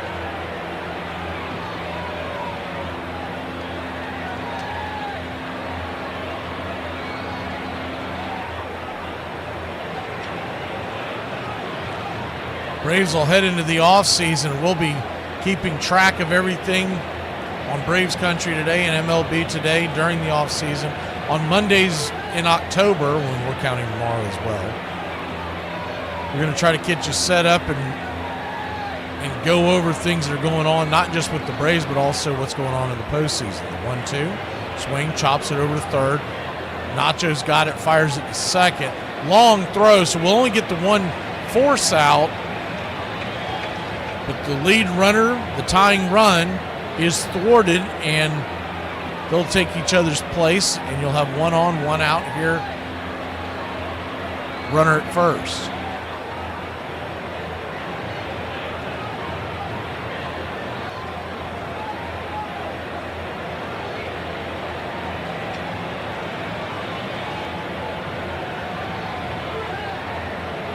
First pitch on the way is a 4-seamer.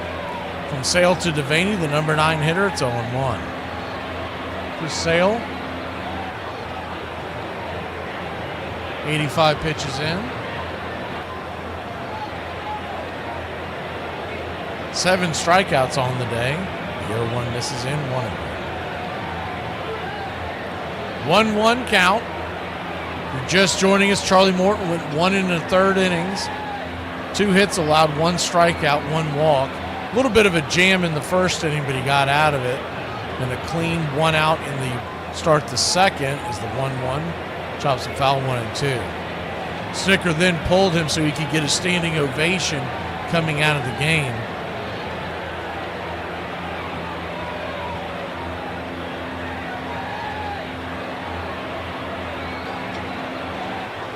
Still pretty good crowd, everything considered. Still here at Truist Park today. The 1-2 in the dirt, 2-2. I don't know what all the details were, but one of the girls that follow us on Braves Country X on X.com, she was saying that, and I know this to be true, that she's a longtime season ticket holder because we followed each other for a while, and she's always got pictures up in the where she sits. She's been a season ticket holder in the nosebleeds, essentially. But she goes pretty regularly, but she likes to sell the tickets if she can't go, but she goes and gets the whole thing, right? It's the 2-2 down and in 3-2. And she said they're making it more difficult for you to transfer tickets next year, so she's done. She's not going to buy them because she can't go to every game because of work, etc. I'm like, man, they picked a heck of a time, and they're cranking up the prices, and they're talking about running this whole thing back. 3-2, caught, look at strike three. Punched him out on the inner edge, 2 away. Good pitch, four-seam fastball. And I told her, I said, they're talking about running it back with the same leadership. They're going to crank up the prices. Man, that's a brilliant business model on a team that's going to finish somewhere around 10 games under 500. When you put a stinker on the field, that might not be the time to make your fans' lives miserable. First pitch on the way is a swing and a miss at the changeup to Triolo. Batting leadoff today, it's a 0-1. The 0-1 brings it. Just misses, 1-0. If you weren't with us yesterday, we announced that November 6th, November 7th, we have 2 pretty fun events to start off the offseason. The 6th, we're going to do a Once Upon a Pastime series on Shoeless Joe Jackson. And on Friday night, the 7th, is the 1-1. This is outside wide 2. You're going to have to be a country club member to join, and you'll see why, but we are going to relive when Sid slid. It's not what you're typically thinking of, so you probably want to be there. The 2-1 pitch, inside 3-1. We'll see what we can do with this. We think we're on to something, but we'll see what happens. 3-1 count.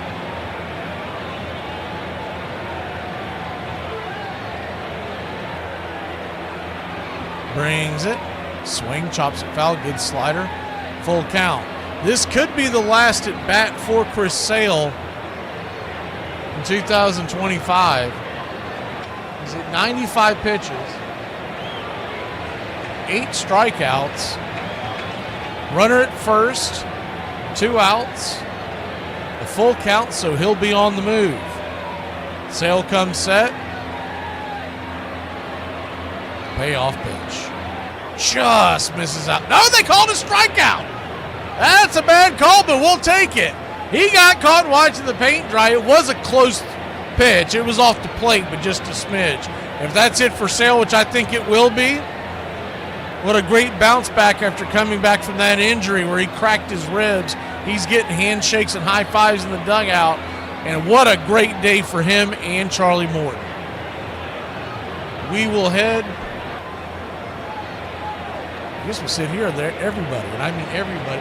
You know what? They're going to the bottom of the 7th, and nobody is not at break. So let's go ahead and give you one last 7th inning stretch. All right. I can't see you. Let me hear you. All 1, 2,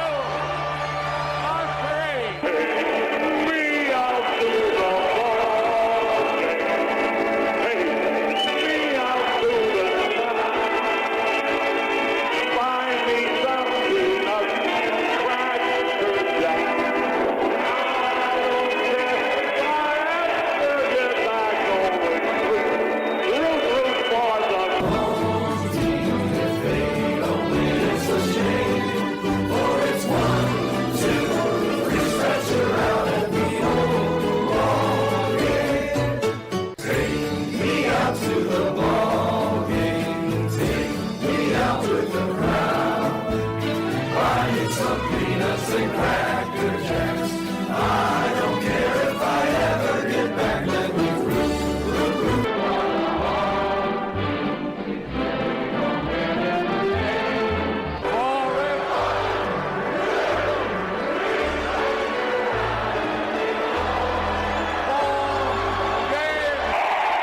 You son of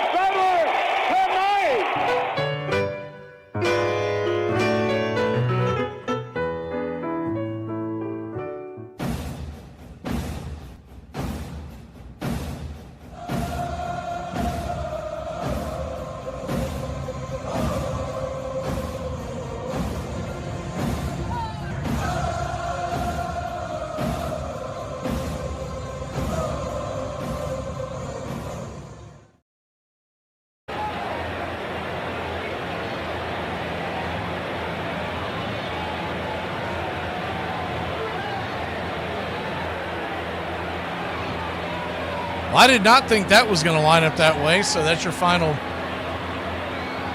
7th inning stretch of 2025 for an Atlanta Braves game. We'll obviously be doing it on the postseason. Everybody was at break when we hit that. I was like, well, let's do it. Kind of glad it worked out that way. I love the 7th inning stretch. It's a shame that the Braves don't do much with it anymore, except on Sundays, where they have the guy that's been doing it for years sing it. But they used to. I think a lot of teams have gotten lazy about it. Remember right after 9/11, they were always doing something about it? And then they've just gotten lazy over the last, I'll say 5 to 10 years, most teams. Waiting for the Braves to come back, so I won't change the screen, but I'll let you know what's going on. Boston leads 4-3. They're in the bottom of the 7th there. They just came back. The Red Sox have a runner at first and one out now. It's a pop fly, foul territory. In Cleveland, the Guardians trail 5-3 in the 7th. And the Reds are still trailing by 2 in the top of the 7th. Now, they do have a runner on and the tying run at the plate. The Marlins, though, that's the story. They have a 4-0 lead on the Mets. If that continues, you want to have some entertainment, go to New York radio tomorrow morning. They're going to be melting down. Cabrera went 5 innings there and struck out 7. The Mets have had 3 hits. And like I said, there's 2 outs now in the 7th. Miami, the home team.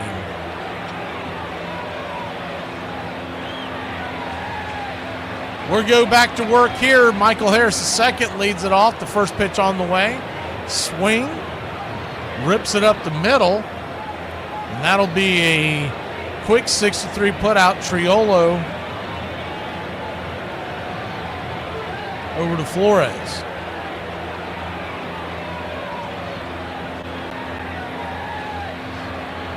Braves lead by 1.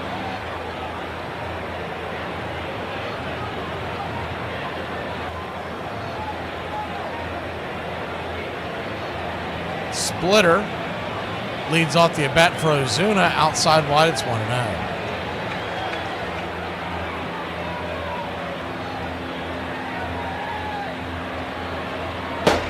Thank you, Uncle Charlie.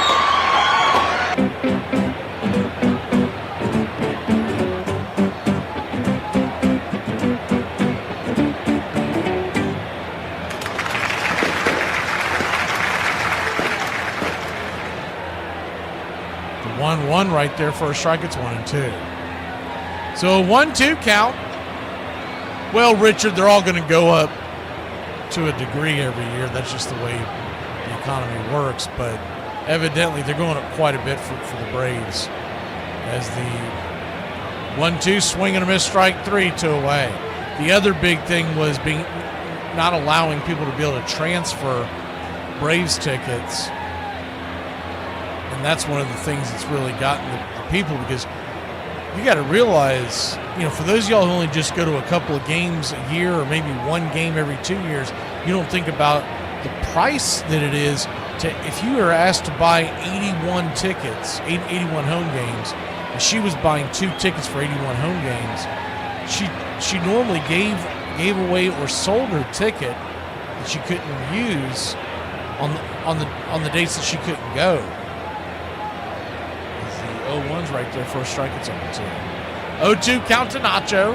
Pitch on the way. Swing, bangs it foul. Out of play. And I don't know all the details. I just know what she was saying is that she said that, and she said the perks are no longer going to be there that they once had. As the 0-2 caught looking, strike 3. Nacho, man, backwards K's all day long. I guess that's fitting because that's been 2025. We'll go to the top of the 8th, and I don't see anybody. Everybody's at break as well, so we'll go and do the 8 ball one more time. 106 miles from Chicago. We've got a full tank of gas, half a pack of cigarettes. It's dark, and we're wearing sunglasses. Hit it. It's happy hour. When wins become losses And losses become wins. You guys going to happy hour? Yeah? Yeah, I'll come for a couple. Just a couple, though. Not like last time. When buying a beer, don't make this mistake. Buying only one beer can cause a misalignment in your spine due to the uneven weight distribution. This can cause unnecessary back pain and potential spine issues. To prevent this, carry 2 beers, ensuring your body is balanced and proper health maintained. Okay.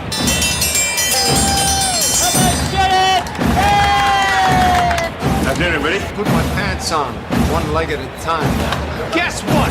I got a fever, and the only prescription is no... Ladies and gentlemen, we interrupt our program of dance music to bring you a special bulletin from the Intercontinental Radio News. You're in Braves country. Salute. They're making laws where you can't drink when you want to. Pretty soon we're going to be calling this country. Oh, yeah. For me and the Lord, you gotta understand it. We're on a mission from God.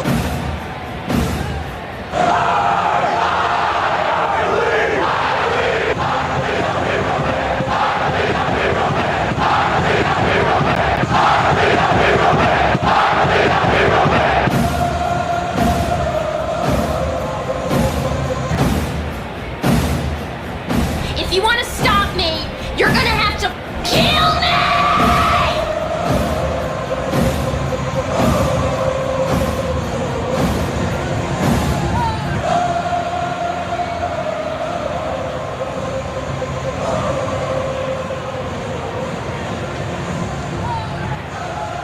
Tyler Kinley's going to come on for the Braves as we head to the top of the 8th. First pitch on the way is a good slider right there at the knees. It's on 1.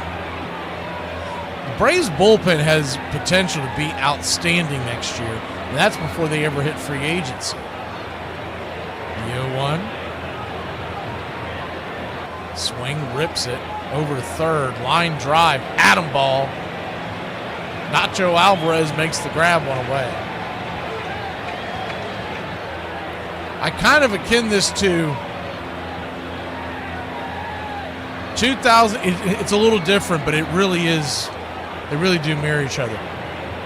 2021 at the trade deadline, Anthopoulos made all these under the radar trades and pickups that worked out as the first pitch on the way is a strike at the knees. McKinley to Sawinski, it's 0-1. And no one made a big deal about it in Major League Baseball at the time. It ended up gelling together, and we won the whole thing. We cut down the nets, as they like to say in March Madness. Anthopoulos is doing the same thing right now with the bullpen, and a couple of other things like the Hassan Kim pickup, the 0-2, and the dirt 1-2. Assuming Kim picks up his option. He's fixed shortstop, and that's not nothing. And if he's fixed shortstop for 2026, we'll worry about 2027 when he gets here. But if he fixes shortstop, it's the 1-2, swing, chops it foul, we'll do it again. Then he can go out and get aggressive to get some more pieces, some more dominant pieces in the back of the bullpen. Another starter to give us depth and start some of these young guys down on the farm.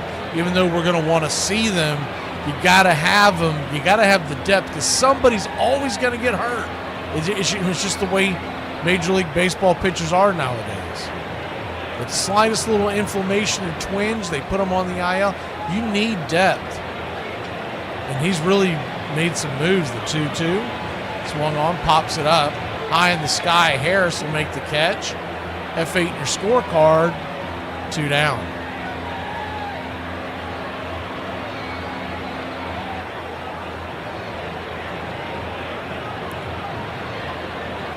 Thanks for the update, Iron.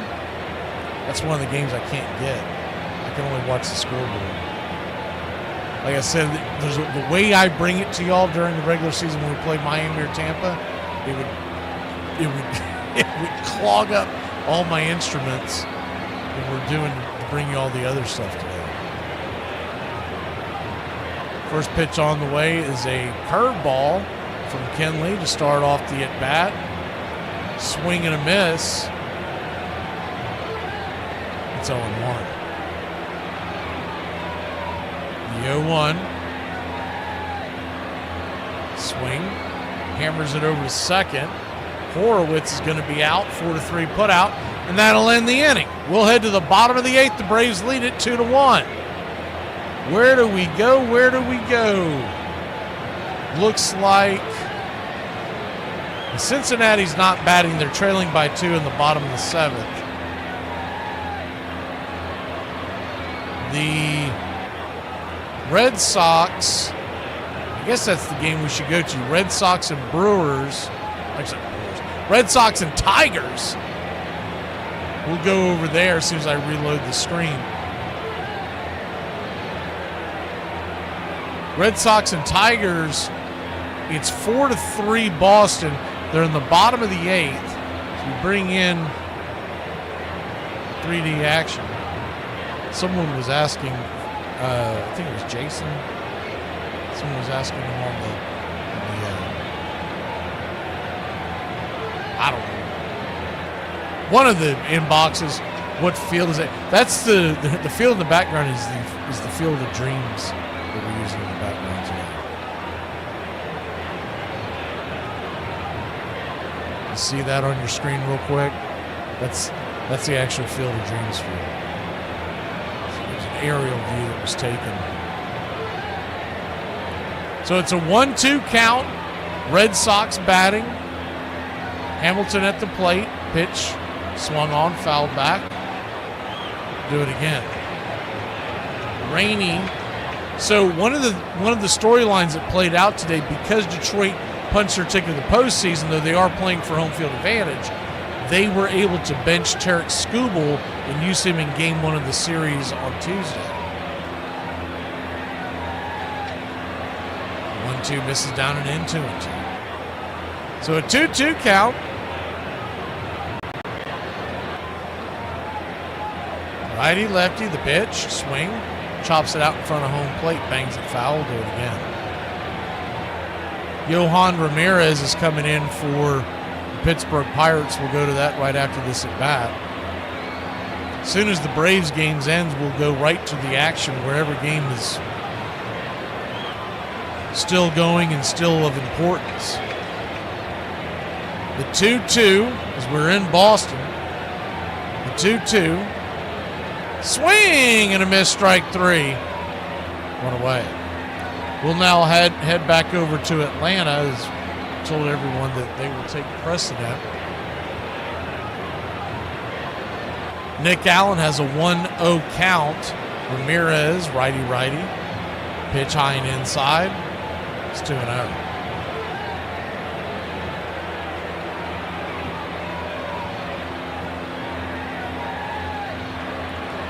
2-0 count. Cleveland, by the way, they are batting in the bottom of the 7th, 1 on, 1 out, trailing by 1.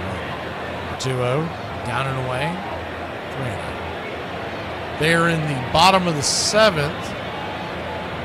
Assuming this is updated. I feel like it's not.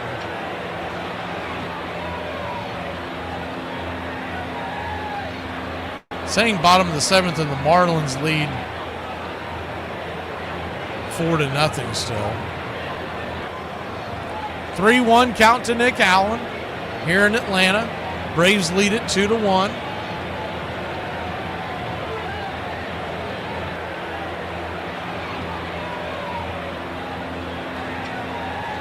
Pitch on the way, swing. That ball's going to get ripped into right field. That's going to get over the head of the right fielder. That gets down where the green grass grows.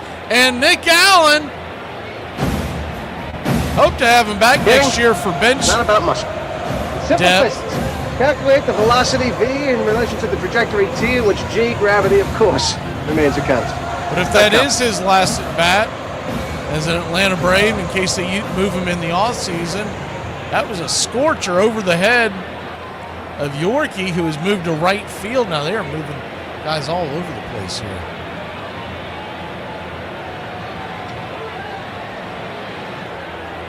Sawinski is now in center.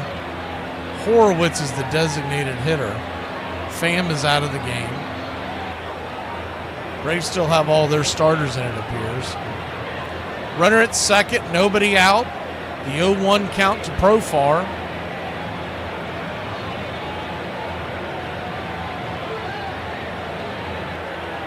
Pitch on the way to Jurickson Profar is a four-seam fastball. It's 1-1. One last time for the guys at the top of the order for an at-bat, hopefully. Because if the Braves keep the Pirates off the board in the ninth, this is it. 1-1. Chops it back foul. It's 1-2. So Olsen gets one more hack. Acuna gets one more hack. And if we keep the line moving, Drake will have a chance at number 20, which could be a huge one in the grand scheme of things. 1-2 count. Profar takes his timeout.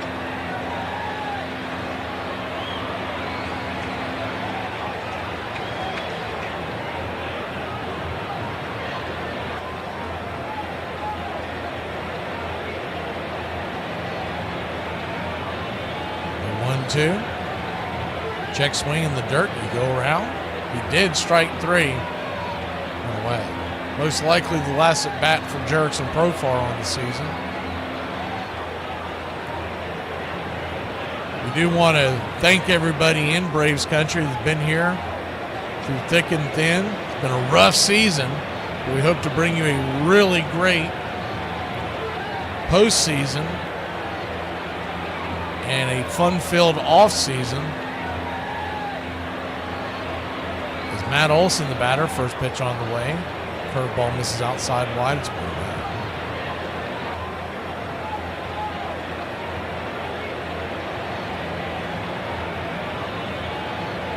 We're doing a lot more this offseason than we've ever done.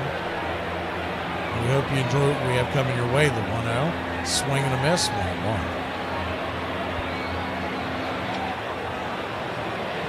1-1 count.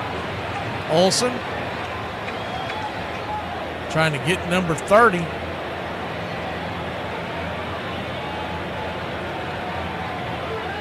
on the way, swing, fouls it down the line.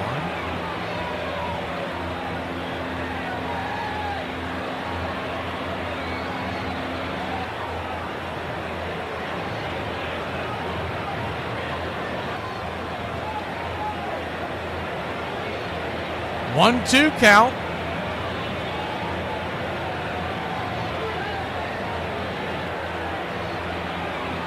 Pitch, swing, lifts it into right field. That's down for a base hit. Throw coming towards the infield, but Allen will score, and the Ice House with another RBI. This is not watered down. This is Ice House. Ice House. Smooth as it gets. So it appears he'll finish with 29 home runs on the season.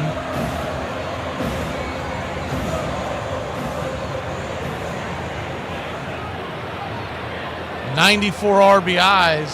It should be number 95, I believe. I don't think my screen is updated.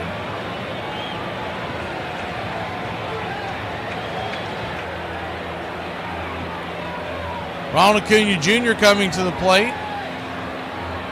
Righty, first pitch on the way, right there for a strike up top. It's 1. Acuna smoked a 2-run shot to give the Braves a 2-0 lead. His second at bat.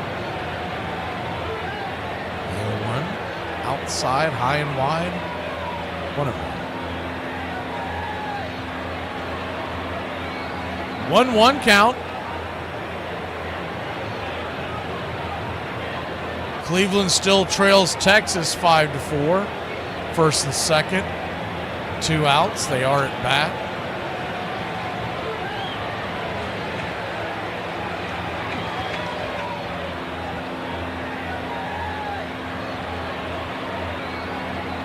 Still 4-0 in Miami. Marlins over the Mets. That would eliminate the Mets if that score holds. The 2-1 pitch. Outside wide, 3-1. Reds still trailed the Brewers 4-2. They are coming to the bat in the 8th inning. 3-1 to Acuna. Runner at first, 1 out. The pitch. 97 up top, 4-seam fastball, full count. Full count. Standing on deck would be the Drake. He'll be looking for number 20. The payoff pitch. High and inside. Spins him around. He'll hit the deck. Acuna gives a secondary look out there to the mound like, what the hell's wrong with you? Trying to send me to the hospital on the final pitch of the season? I don't think there was any intent there, but Acuna spins to the ground. He'll head out to first. You wonder if they may pinch run for him.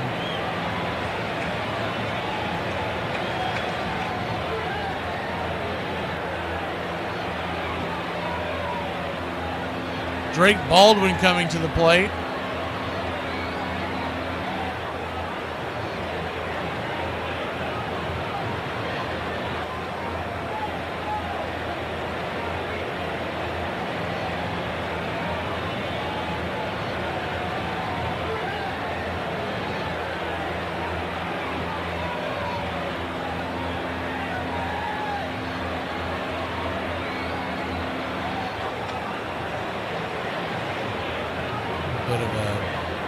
Not sure what's going on with the 3D. Trying to fire it back up.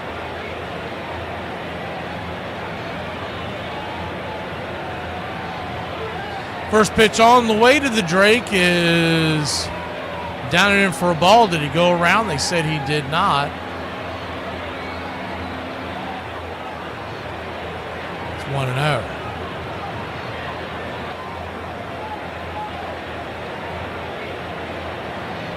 Righty-lefty matchup. 1-0. Down below the knees. 2-0. Hopefully he gets something to hit here. Give him a chance to hit number 20.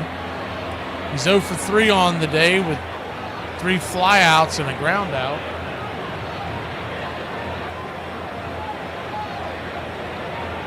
The pitch on the way, swung on, chopped up the middle, and that's going to be an inning-ending double play. Oh, he dropped the ball! He dropped the ball, and Olsen will come home. Not sure what happened there. Give me a second. The Braves take a 4-1 lead. So it'll be a fielder's choice. Looking at the replay real quick, smoked up the middle. Triolo had it. It wasn't a great throw, but one that normally a first baseman comes up with in major leagues. Kind of lofted it, and Flores kind of took a swipe at it, almost like a hockey goalie as opposed to a first baseman leaving his glove out there, and it bounced away. And so the Braves have taken a 4-1 lead. Olsen comes across to score. Hassan Kim, the batter. Like the Drake. I love the Drake. How could you not like the Drake? Who's the Drake? The Drake is good. The 0-1 pitch. It's fouled back at 0-2, and we will get Iglesias one last time. He's warming up in the bullpen. How about that?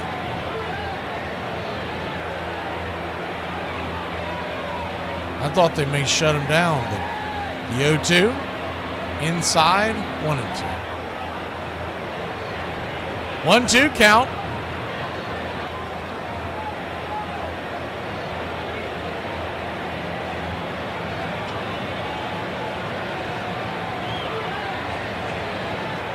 Righty-righty matchup. Pitch swung on, pops it up. Over by the first base side, but foul. Boston still leads Detroit. It's 4-3. They're in the top of the 9th. We'll jet over there when we get a second.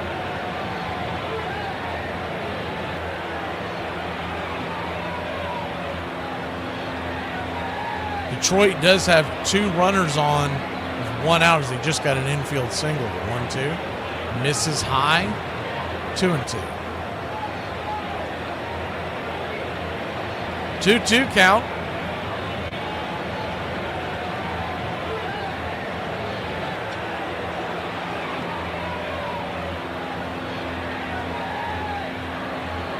Swing, rips it over to third. Line drive out. L5 in your scorecard, and that'll end the inning. But not for your Atlanta Braves. Put a couple more on the board. Eyeglasses is coming in.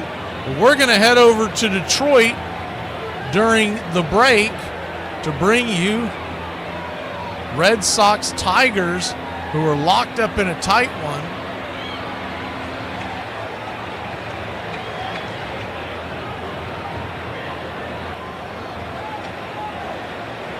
It's 4-3, top of the ninth, 2 on, nobody out.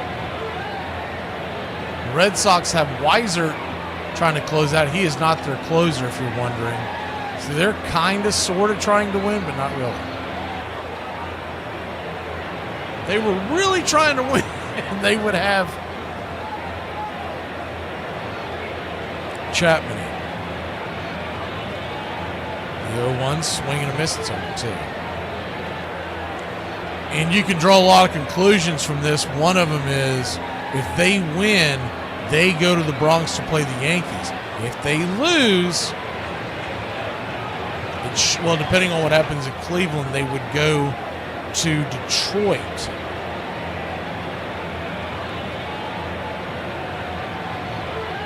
But if Cleveland loses, then it's back to the original scenario. The Yankees lead 3-2. And what has happened with the Blue Jays is they were facing the Blue Jays are going to punch their ticket. They're up 10-4 in the 7th. 11-4 now. Pitch on the way is a swing and a miss, strike 3, 1 away. So the Blue Jays will win the East, assuming that holds. It's 11-4.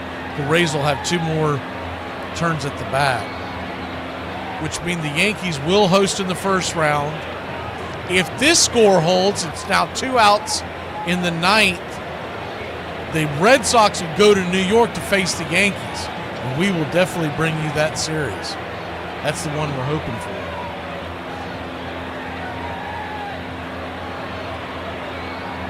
Raisel Iglesias is coming onto the mound, so we're going to go over there. And just as we did that, the Red Sox punch their ticket, and they will face the New York Yankees. As the first pitch on the way from Iglesias is a sinker, down and away. It's 1-0. We're going to give you the look right behind Iglesias.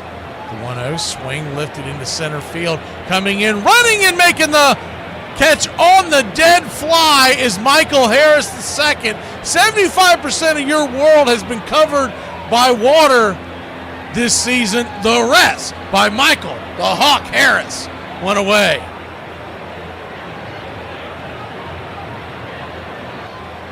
Hawk with those neon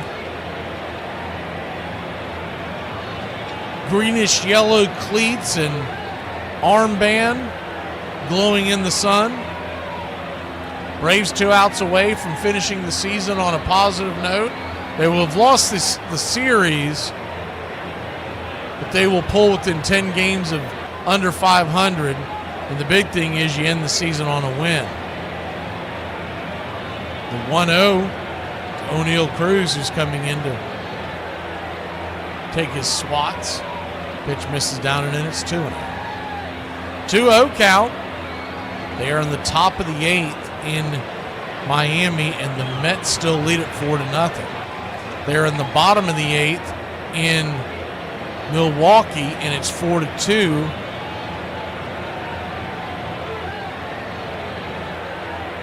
Brewers over the Reds. So the Reds, unless they can mount a comeback, they're going to need some help. And it looks like the Marlins are in great shape to give it to them. The 2-2 count. Swing, swats it down the line. Fouling out of play, 95 miles an hour up top. We'll do it again. O'Neal Cruz sitting on 20 home runs and 200 batting average. You wonder if that's why he didn't get the start today. They wanted him to hit the Mendoza line. The 2-2. Swing and a miss. Strike 3. He will not. He'll finish the season at a 199 clip, 2 away.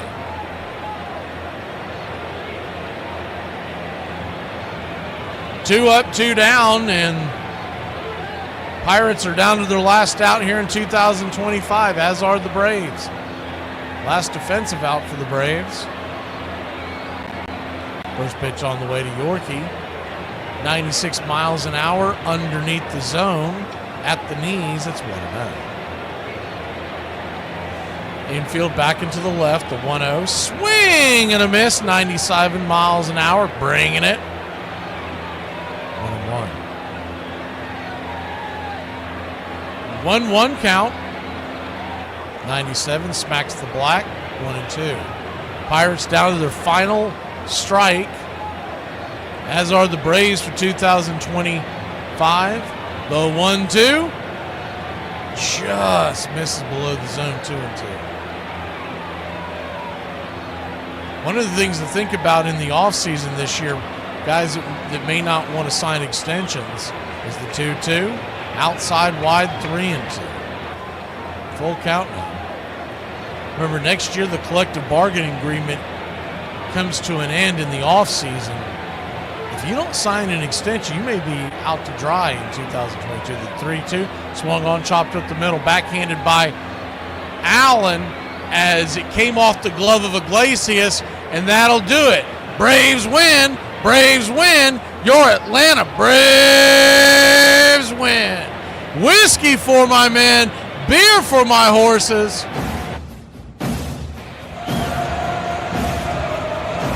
The final game ball. Acuna hit a home run. Chris Sale went out there and rocked it. 5 2/3 and 9 strikeouts. But we're giving the game ball to Uncle Charlie. Charlie Morton, hell of a career. We will miss you dearly, not only in Braves country, but in Major League Baseball. We will now head over to, I guess, the only game that's left in question, because everything is wrapped up in Boston and in Milwaukee, Boston and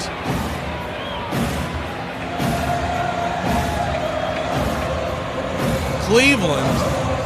As their fates are set, we're going to go and head to the Milwaukee game as soon as I can get it up on the screen.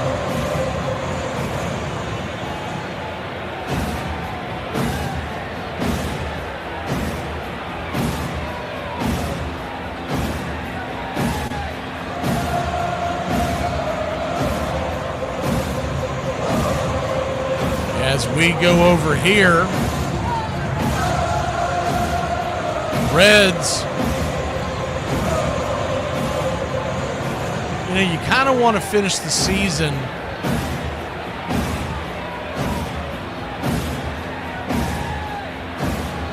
on your own.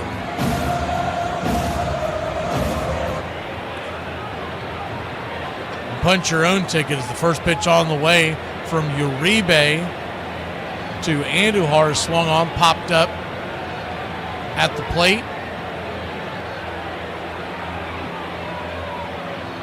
One away.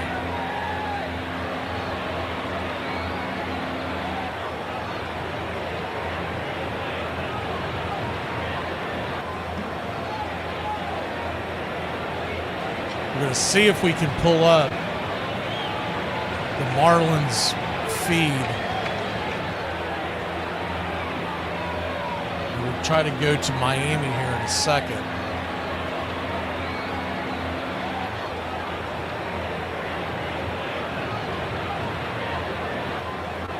One 1-0 count to Ellie De La Cruz. The Reds trail by 2. 1-0 misses outside wide. 2-0.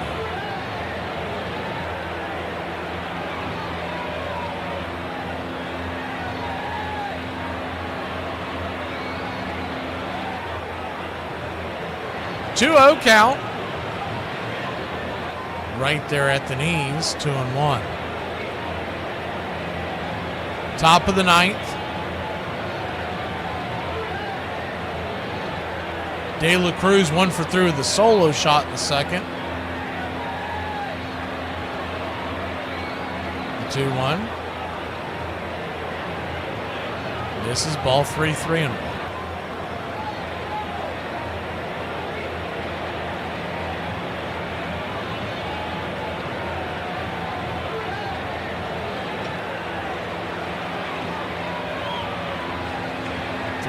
Count, swung on, chopped deep into the hole at first. Underhanded, flips it to first base, and there's now 2 outs.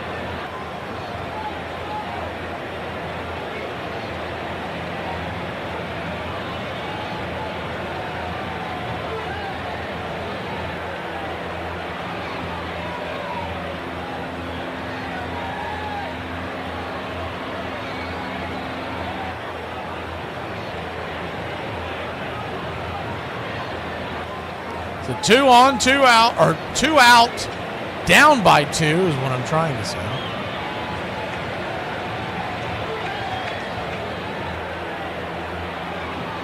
First pitch on the way to Spencer Steers, a sinker, right down the pipe for a strike. It's 0-1.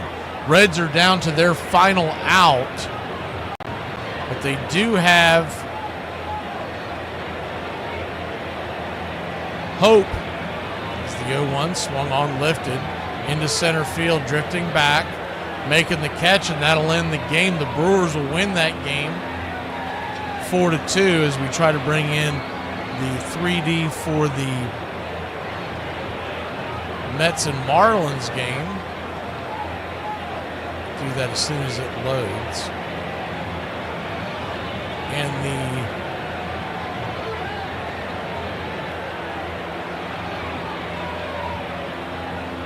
the way it's playing out now is that the Reds need help. They need the Marlins to win.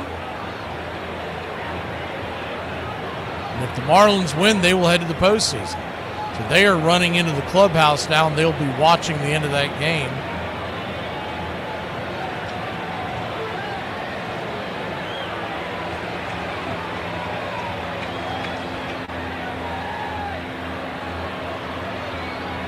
Take you that action here in 1 second, trying to get it loaded up. They're in the bottom of the 8th. Here we go.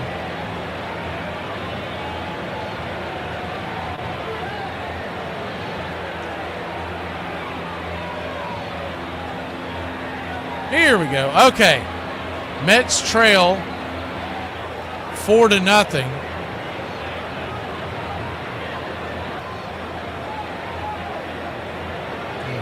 Not know what happened there. Give me 1 second.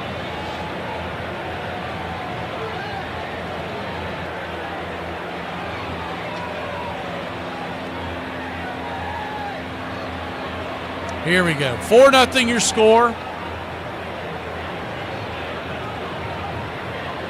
Had to work our magic. 4-0 your score, bottom of the 8th. Runners on the corners, 1 out.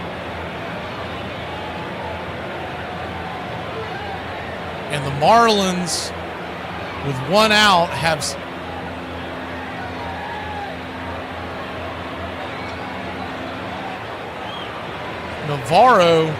Navarretto, standing at the plate. So here we go. I finally get the video so I can see it. The 1-2 pitch misses down and in, 2-2. Infield playing about halfway in. We'll go ahead and pull the screen back so you can see what's going on.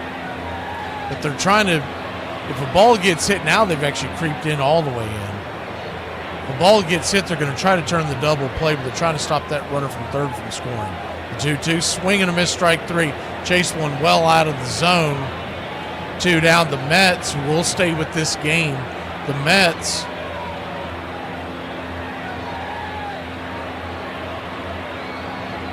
and I'll try to line it up because I believe I'm a little in front of it.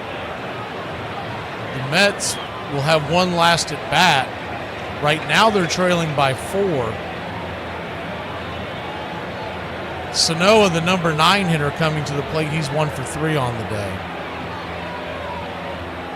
Any kind of insurance would help quite a bit. Marlins lead by 4, but they're trying to blow this one wide open. 2 on, 2 out, runners on the corners. Tyler Phillips, their closer, is warmed up in the bullpen. Sano, the batter. Lefty-righty matchup. First pitch on the way. Is in the dirt. Good block there at home plate, but the runner at first heads on down to second.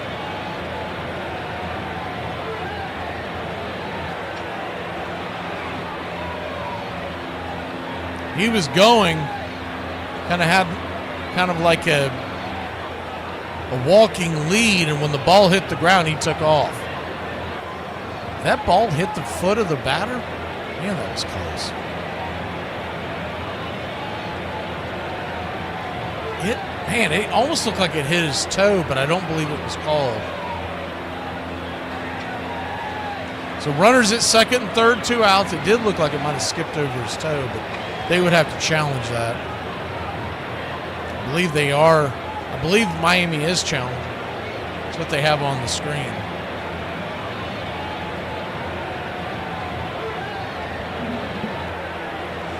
So to reset this, runners at second and third, 2 outs. If they don't call that a hit by pitch, it'll be a 1-0 count, and a single would score 2. Now the infield can now play back with 2 outs. The Reds have lost. The Mets need to rally to save their season.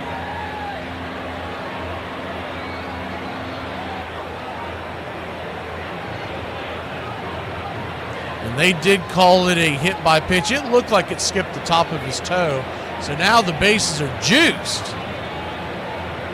Top of the order, Xavier Edwards. He's just looking for a base hit here.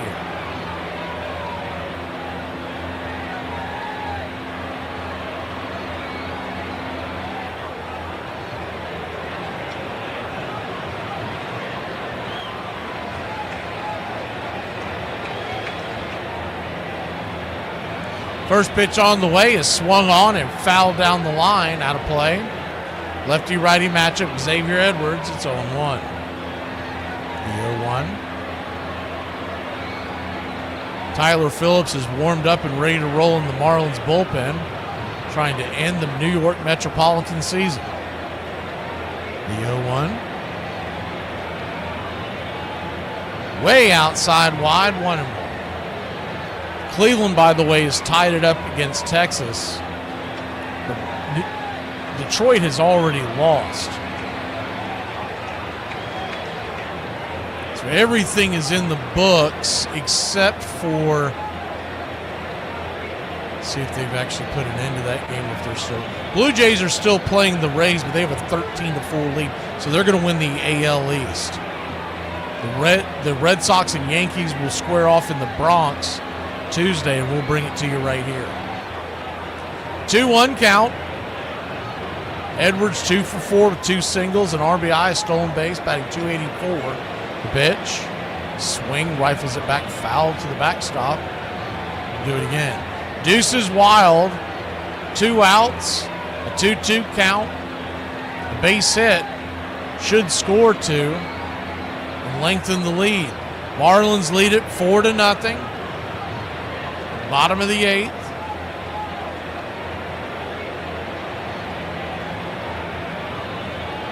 The 2-2. Swing, chops it over to first. Looks like Alonso's got it. He does, and that'll end the inning. So we'll head to the top of the 9th inning. It'll be Mauricio, Mullins, and Lindor due up. We'll keep it right here.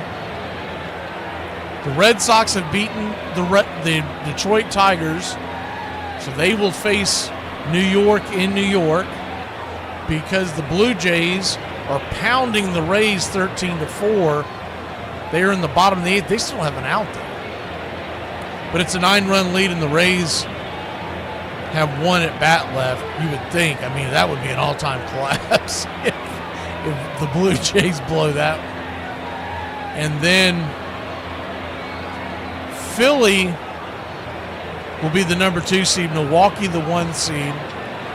It'll be the Dodgers and Reds, Cubs hosting the Padres.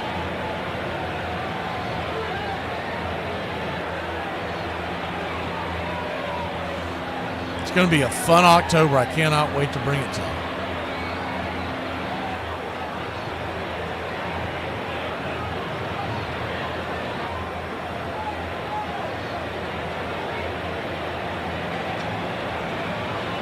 Razor Quack said if the Mets could actually beat the Braves, they'd be in the playoffs. Well, if the Braves could have beaten anybody, we'd be in the playoffs.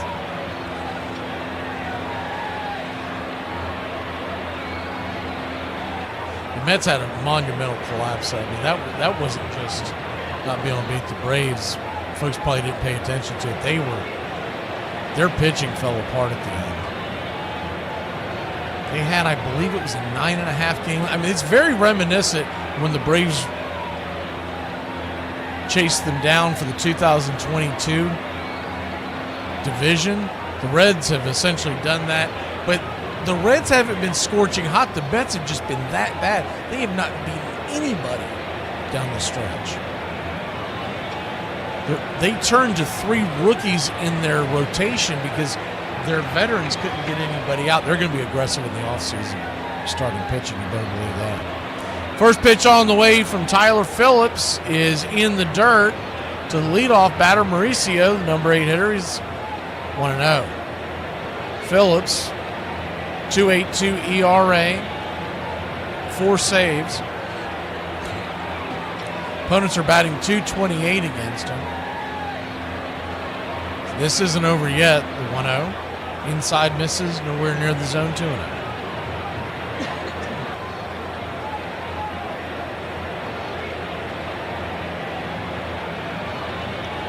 2-0 count. Well below the knees, 3-0.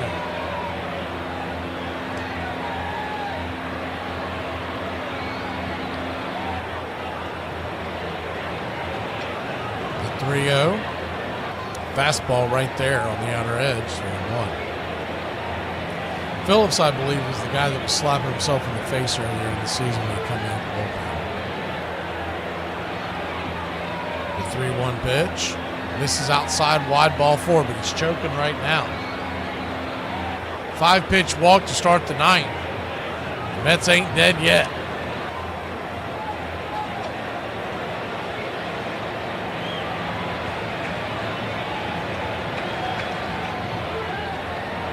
That'll bring Cedric Mullins to the plate, and then the top of the order for the Mets. Righty-lefty matchup, the first pitch on the way. 96, right there for a strike. It's 0-1.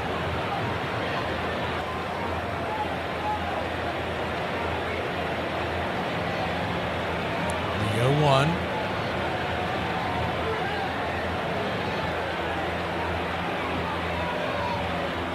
Swing, lifts it. High and deep into right field.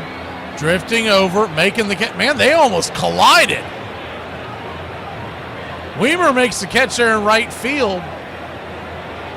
I believe Marcy, the center field, was trying to wave him off, and he cut in front of him. They almost collided. 1 away. Now a double play could end the season for the Mets. But they are at the top of the order with just 1 out. Lindor 1 for 2 with 2 walks and a double. First pitch on the way. Splitter at the knees. It's 0-1. 0-1. So Philly will have a bye. Milwaukee will have a bye. 0-1 swing, chops it over to second. And it's going to be a 4-6-3 season-ending double play. Marlins knock out the Mets. That'll do it. How about that? Mets get smoked. They can't squish the fish.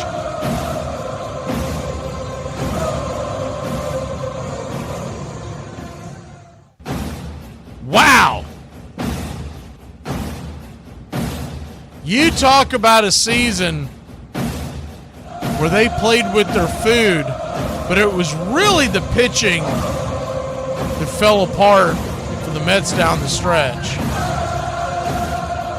They lose the series in Miami, and that's the difference. If they win that series, they're heading to October. That's your final 4-0. So all those Mets fans that are laughing at all those Braves fans, kiss it. We're going to go ahead and jam out of here, Braves country. Appreciate y'all being here with us, pitch-by-pitch, play-by-play of your Atlanta Braves. And for all you true baseball fans, we'll see you in October. Tuesday begins the run. In the off-season, we're going to be here a few times a week to bring you all kinds of baseball fun with the Braves Country Theater. We're going to do Once Upon a Pastime series. We'll be doing Braves Country today, MLB today. All of that to keep you up to date on what's going on in the world of baseball. And tomorrow starts the Armchair Quarterback Show on Mondays. We will lead that off with baseball. So for all you non-football fans, you want to jump in there early, and then we'll get over to the football talk. But what a great season, and hopefully we'll see all the true fans, all the casuals. I guess we'll see you sometime in, I don't know, July.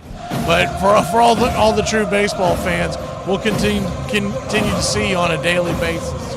We'll be here all off season. Have a great one, y'all.